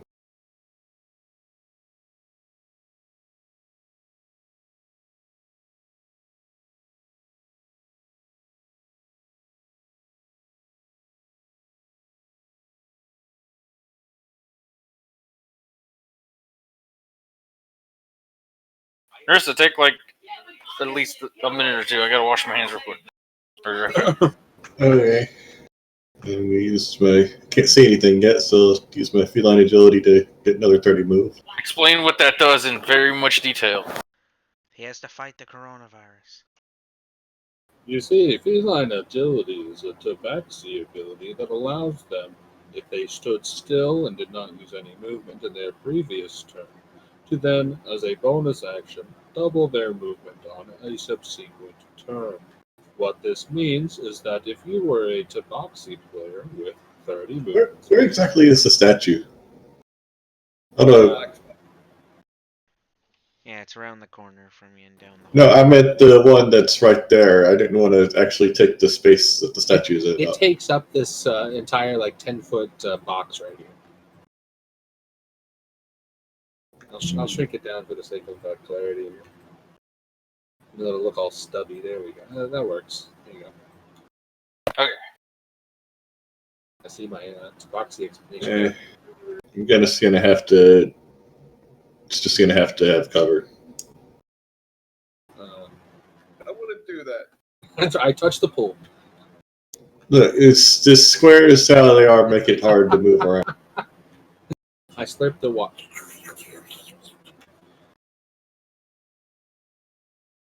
So I'm just gonna fire a firebolt at the spider.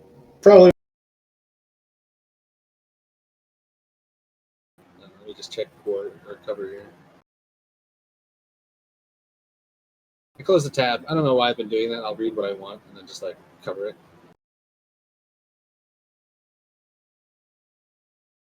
Yeah, it's going to have 3/4 cover, which is a +5, so you will actually just barely miss.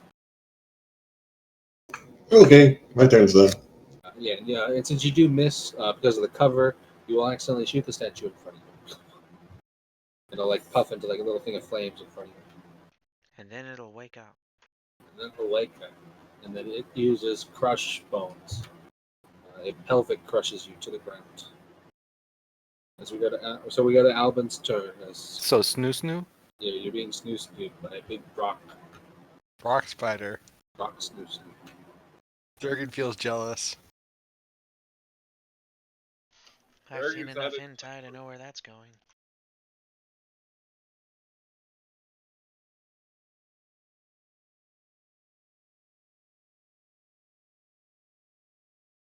That's how Sky looked at the rock.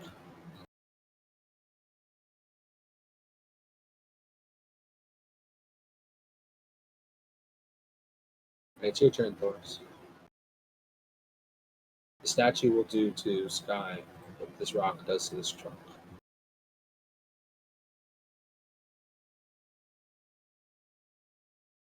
Okay, sorry. There we go. I don't even know what we're doing because I couldn't see over there. Each square is 10 feet. What? Each square is 10 feet. Each way, or yeah, each square is 10 feet. Okay. Some people weren't listening. Not on your little stubby dwarf legs. Now what we're fighting is over there. Yeah, that's where you heard. That's where the people are gathered. Okay, hold on. I can only move so much. Crap. Where I started one up, right? So I moved 10. You started over here.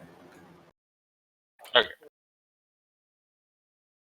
So you can just like cut each square into like half and say, count 5, 10, 15. Or you can even just use the tape measure.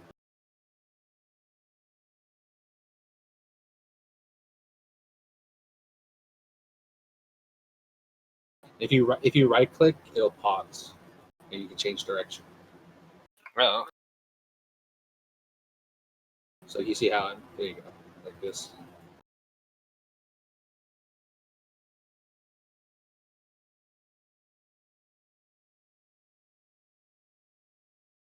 I can't move very far. All right.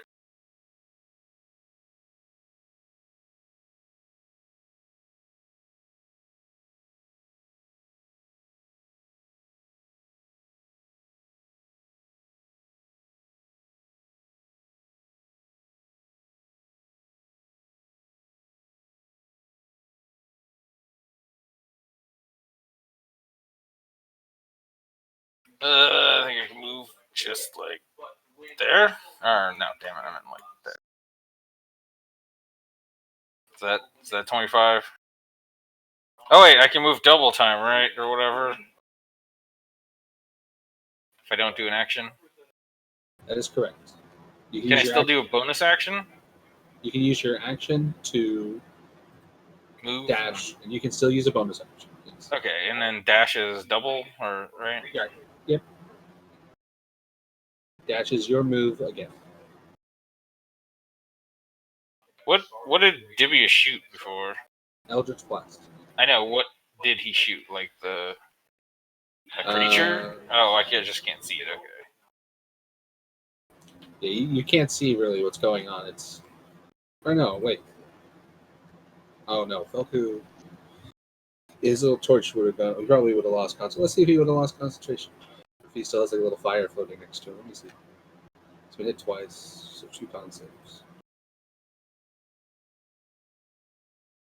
Yeah. Yeah, he's no longer putting out fire. So no, you cannot see from where you are. Plus, he's also a dinosaur now. You can maintain concentration while wild shapes, but you can't cast spells.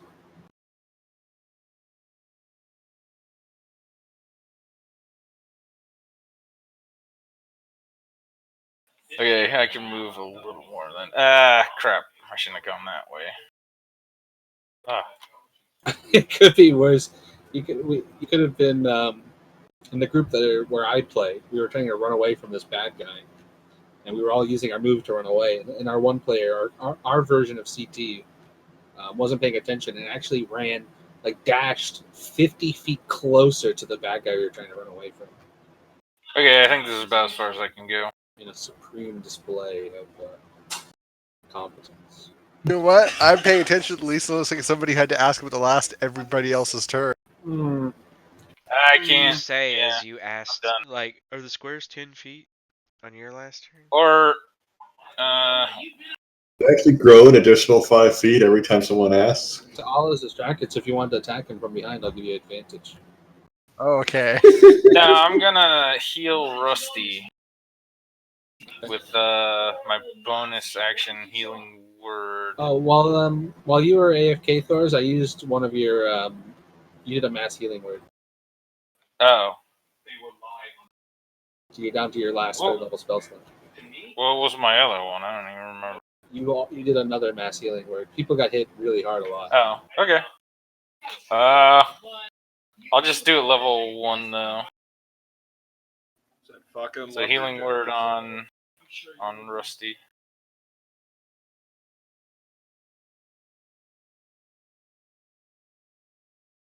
So it'll be whatever it is plus 3. So let's see. So we will add 9 to Rusty. Boop. All right. Do you want to end your turn there? Oh, plus I get healed, right? Yes. Whenever you do a single target heal, you also get healed for. I think it's 3. 2 plus the spell level. Yeah. Oh, but I'm full health anyway. Oh no, I'm not. Okay. So yeah, alright. Plus 3. Yeah. What's that? Yeah, plus 2 it is.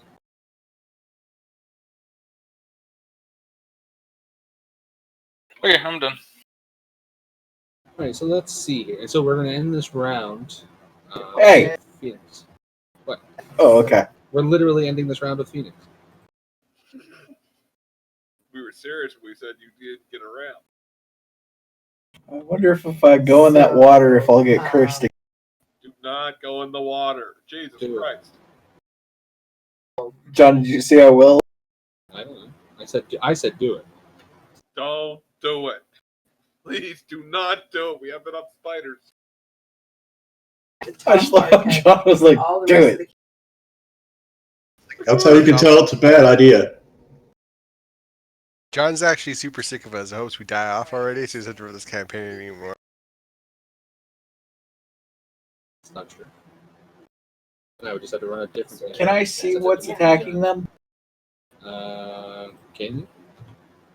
Apparently, I can see that spider, but just barely. Yeah, just barely. It's going to be in dim light, which doesn't really give any disadvantages to attacks, weirdly enough. Wonderful. Great. All right, I'm going to throw a firebolt. I'm pretty sure dim light doesn't do anything. Actually, hang on a minute. Is anyone else having issues with vision in there? No.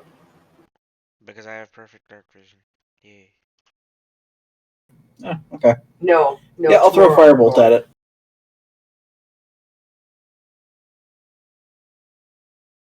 Yeah, dim light only gives disadvantage on perception checks. So yeah, you can go ahead and shoot a little. It's going to have a good bit of cover, but even 3/4 cover, still, you still connect with a 15. Okay.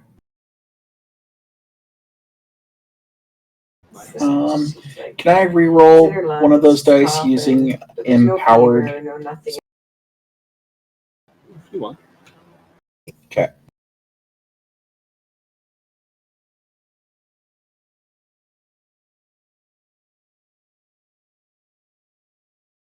So, Yeah. what do? You re-roll a number of the damage dice up to your charisma modifier, right? Yeah, and I'm re-rolling the 2. So you got 1 extra damage out of it. So 7 damage. So -1. Alrighty. You good ending your turn there? Yeah, there's nothing else I can do, John. Okay, so we're gonna call it a night after the end of this next round. So we're gonna go back to the top of the initiative order with Rango, like several spells, like having flown, like either over his head or over his shoulder, slamming into the creature, buffeting with it with spells and like attacks, sort of crushing through. But it still seems like maintain its shape. The spell's not affecting the stonework, not cracking or crumbling, but you can tell that its actions have slowed slightly. The magic animating it's clearly weakening under the onslaught. I will move, and then I will use Vicious Mockery. Okay.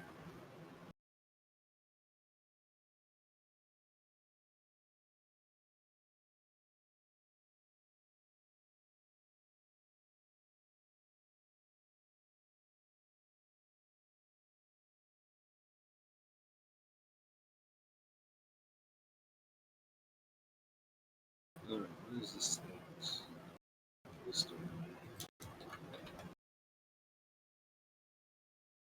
So 3. So -6. This would be a -3. Right?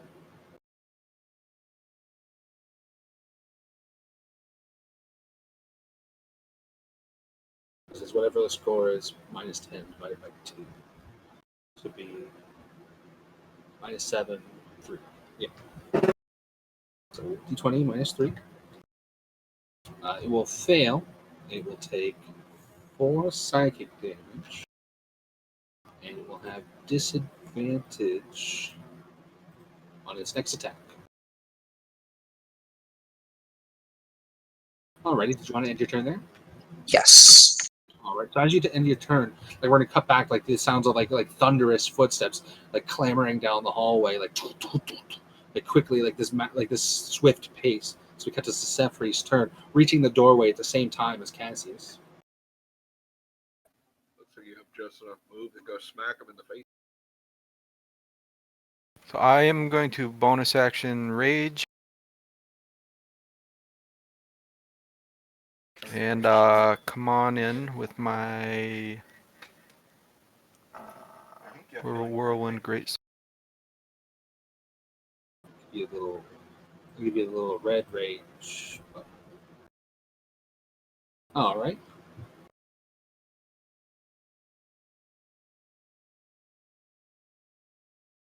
I can't move it. Move it up. I was trying to move it onto the bottom part. There we go. You have to hold Alt. Alt. I was using control. My bad. Yeah. So the trick is if I make each square 5 feet and then make the maps bigger, the maps become just so big. Oh no, I get it. That's cool. Yeah. Like everything would be twice the size it is now, and it just becomes like a hassle to put together. So yeah, you charge forward like the great sword in hand, like raising up above your head and bringing it like crushing down on top of the spider, just using it as a regular weapon, I assume. Right. And I accidentally had advantage selected on that. That's my bad. That's fine. It's just rolled a 20. You got a 22, which hits either way. So. And we got your little rage button on. Perfect. So 8 damage. Hold on a second. Those are twos, not ones. Never mind. It is twos. So when I roll a 1 or a 2 on damage die for an attack, you make the melee weapon you're wielding with 2 hands. You can re-roll the die. You must use the. So I have fighting style, great weapon fighting. Yeah, you can just roll the damage again. Yeah, there you go. So 3 extra damage. All right. And then I'm gonna use my. Oh, it looks like I already used my action surge somewhere. I asked. I had Carney controlling it, and That's I fine. figured you would use your action surge to get some extra damage in during the first fight. Or no, I used it. So you guys were getting kind of walloped. Sure, no sweat. Oh, and I sent you a message on Discord. Oh, okay. I must have missed it. You're gonna end your turn there. Yeah. All right. So with that, so like Cassius, like I said, you and Sisefri get to the door at the same time. It's sort of like you just watch as like Sisefri sort of charged ahead, like bringing his sword, like crushing down as your warhammer's already drawn. I'll follow after him. And I swung, and I missed. We're attacking. I gotta swing at this thing. I know that one. Okay. Oh, Eilthus, did you add my +2 for rage damage? You can see it's rolled in. Oh, okay. My bad. Yeah, you have There it is. I see it. Yeah, if you look on your sheet, you have a little bonus thing for it. That's one of the neat little things they added a while right. ago. But Stop resisting arrest. oh, you didn't miss. You didn't miss. So again, like you follow up, just like you were promising, bringing your warhammer like cracking down on top of the statue. Again, like from the brunt of the impact, it doesn't seem to like actually shatter or crush the stone, but you can tell, like you can see like this sort of pulse through it, like clear, like the spell work slowly like fading away under the impacts. I said stop resisting arrest. Again, another swing, another hit, bringing it cracking down onto the somewhat clumsy stone statue, dealing 10 damage. Again, you see it sort of like fold in on itself for like just a second, but like maintaining itself, still like now like rather sluggishly moving. And I'm going to burn a 2nd level Divine Smite. Okay. It dies.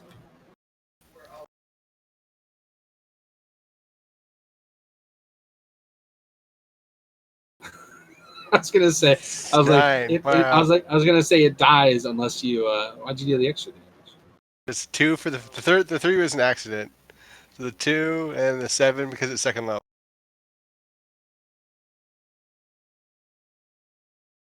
Unless I rolled minimum damage, then I did. Yeah.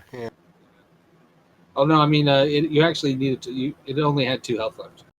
So I already burned the 2nd level spell slot, so whatever. Yeah, it's fine. I didn't stop you. True, you didn't. Then look at this. Now I can hit advanced and then flip vertical. But it's dead.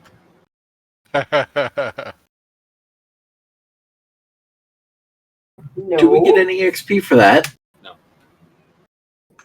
Really? Well, me, Rango, and Sefri do. The rest of you. Hey, smartass, I hit it too.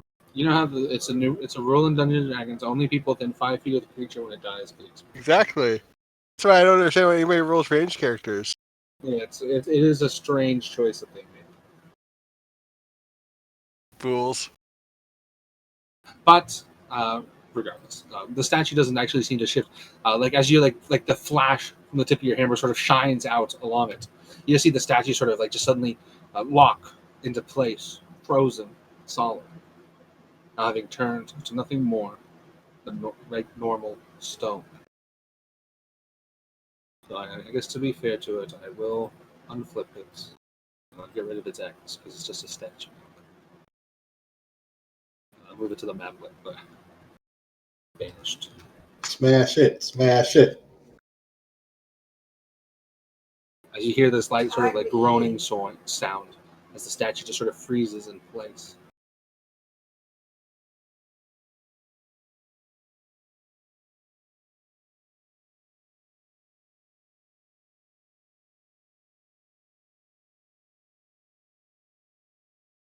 Hooray, we beat up a rock.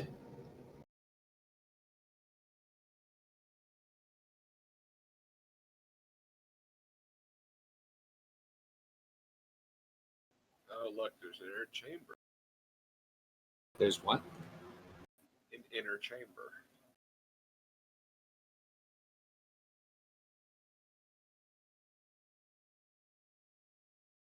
But as the combat ends, several members of the party sort of slowly, carefully filter into the room. You find yourself in a somewhat more elaborately patterned room. The floor here slightly more delicately carved, embossed to sort of show the outline of the room, giving slight deferment to the statue, sort of as if like embossing around the statue. The walls themselves covered with chiseled in frescoes, showing, like I described before, what seems to be a rise to power. Starting off with two figures, one of which seems to be falling away, and then showing what seems to be a slow progression, a transformation, a rise to power and dominance. That's mirrored on the other side of the room, culminating with a final image mirrored on each side of a door in the center, of a figure standing holding a symbol up into the air. Doesn't seem to be just a normal door. Is it any symbol that I would recognize? Is it a symbol I would recognize?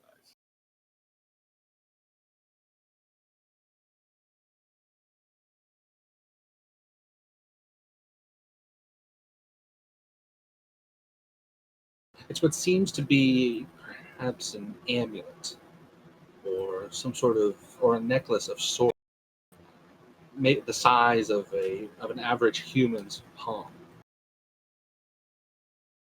It seems to have been given great attention, carved into stone, so much so that although in miniature, it seems to be almost lifelike, an almost perfect rendition of the symbol. One that both Charlie and Ta'ala would be quick to recognize.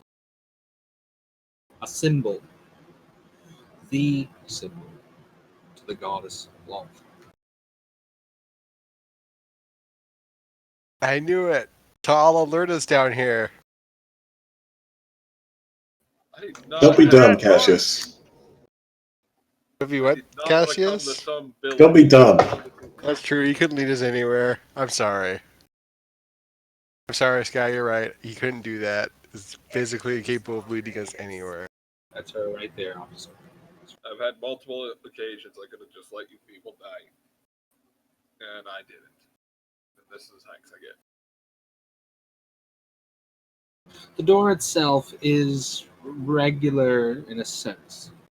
Whereas before they were somewhat bloated wood, this one seems to be completely sort of carved from stone and also has been given an almost webbed appearance, as if delicately decorated with silk or woven silken strands, rather than actually carved. And you can see that they seem to have been freshly replaced. A new, still glittering spider silk covering the door.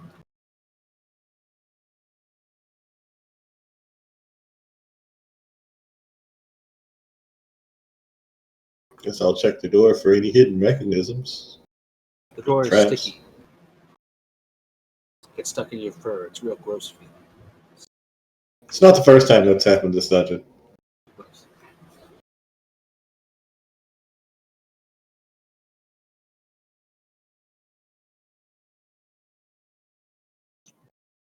I go ahead and make that roll.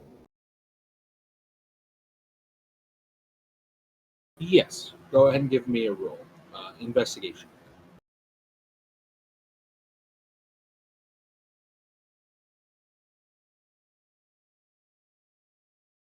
The door itself does not seem to be outfitted with any strange mechanisms. Nothing to really hold it shut other than careful craftsmanship meant to keep it perfectly balanced in place.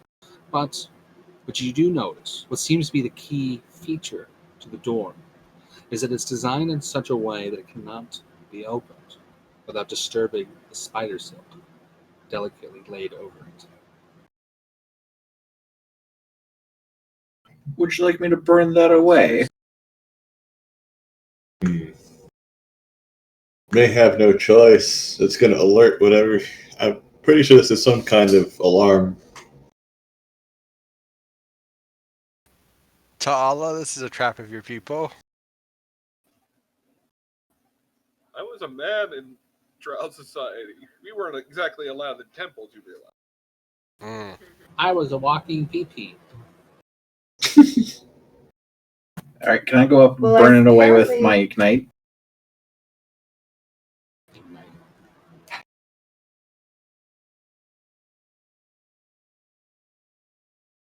Not really sure what that'll do, but I guess there's nothing stopping you. Could be flashing. This guy says, backing away. So with that, Phoenix will step forward, conjuring a fire to cover the palm of his hand. He'll use it to burn away the spider silk, which almost seems to melt as much as it does burn. Until eventually you've cleared away the entire front of the door, revealing what seems to be a slightly etched mirror of the silk carved into the door.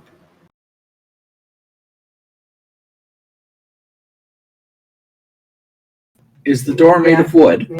Door stone. Oh.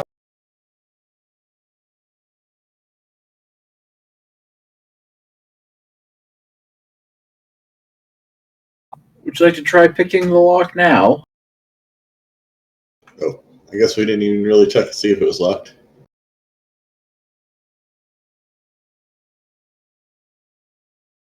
I had to answer a quick phone call. Was it locked? The door was not locked. The only thing keeping it shut is, like I said, it was designed in such a way that by craftsmanship alone, it's like perfectly balanced on its hinges, so it will stay shut. The only sort of give that you could find was that it's you could easily push it or pull it open, but you can't do it without touching the spider silk in some way. By design. All right. I guess I'll pull the door open. You'll Can I reach ready a forward. spell for in case there's something on the other side that's hostile? What spell do you want to ready?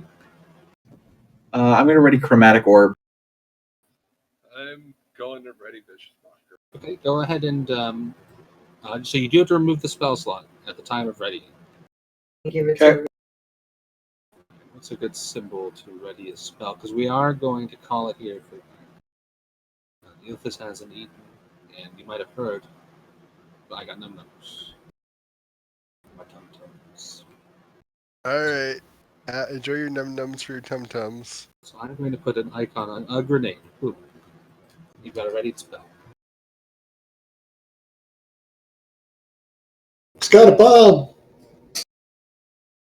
Hey, when I hit next level, I literally will be the bomb. It's a pipe bomb. Alright, I'll be right back. I can't wait for 2 levels from now. I get an Eldritch Blast. It's gonna be great. Durgan, you misunderstand. If I go in there and get knocked below 1 HP, I immediately explode into fire and come back at 1 HP, then run the... So what you're saying is stay far away from you. That's what Yeah. No. No, what I'm hearing is we build a small catapult.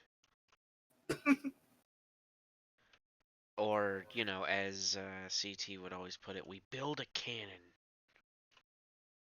I mean, as long as you give me enough notice so I can ignite my I mean, too bad. Phoenix cloak.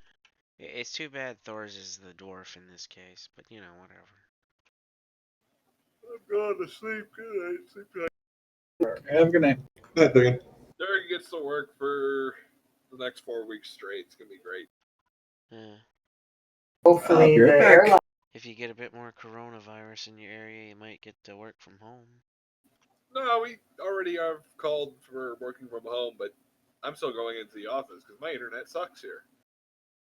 And plus, if I'm the only one there, how am I going to get it? I'm going to be blasting metal all day. It's going to be great. Anyway, good.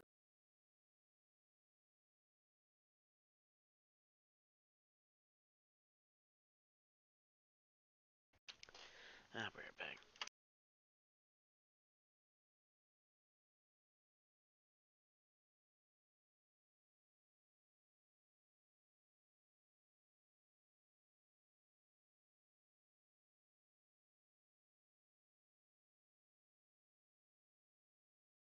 I was reading on the Forgotten Realms gods. There is a surprisingly large number of gods that have evil as part of their portfolio.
Ah, crap! I had to go get groceries out of or get them from the delivery guy.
So, did you guys happen to own Monster Hunter? I do. Want to play together? Sure. What's your Steam name? Catgirl Lover 72. No, that's not right. Oh, yeah? Viltus is a liar. It's Mr. Specchio. Like, see, I actually searched Catgirl Lover 72.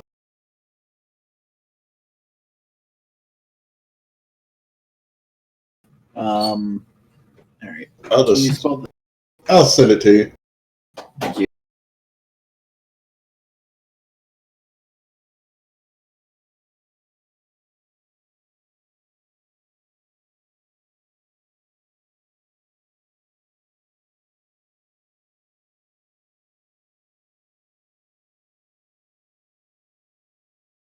Alright, sent you a friend request. Yeah, that's it. And now to block that asshole little Jimmy. Yeah.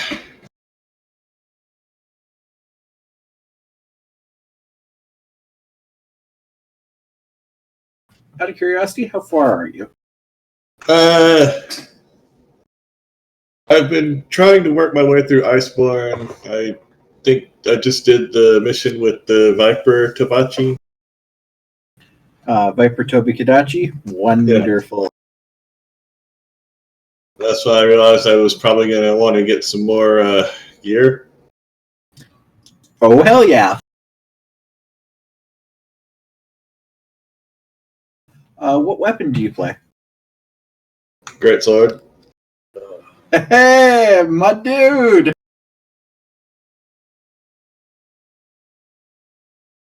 I used to main Greatsword until I got to the point where I'm going to be fighting Safi Jiva with the group. Now I use Bowgun.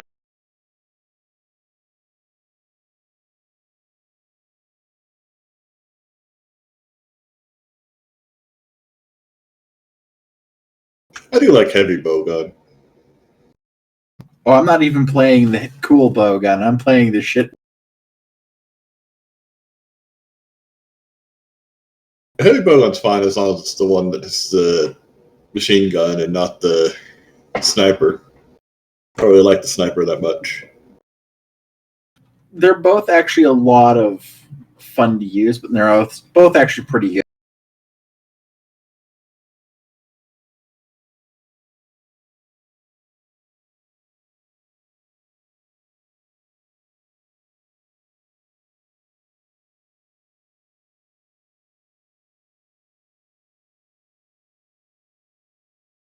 It just sucks right now because all the late game builds are spread, and all the early game builds are stable.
The game is not loading for some reason.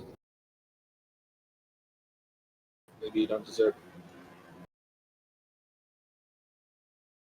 As much as I hate to say this, it might be your antivirus.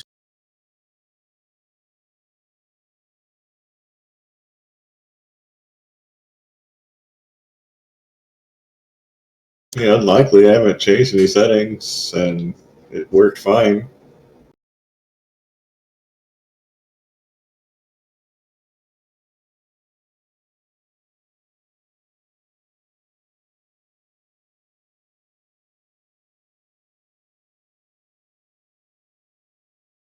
I just have to restart my computer.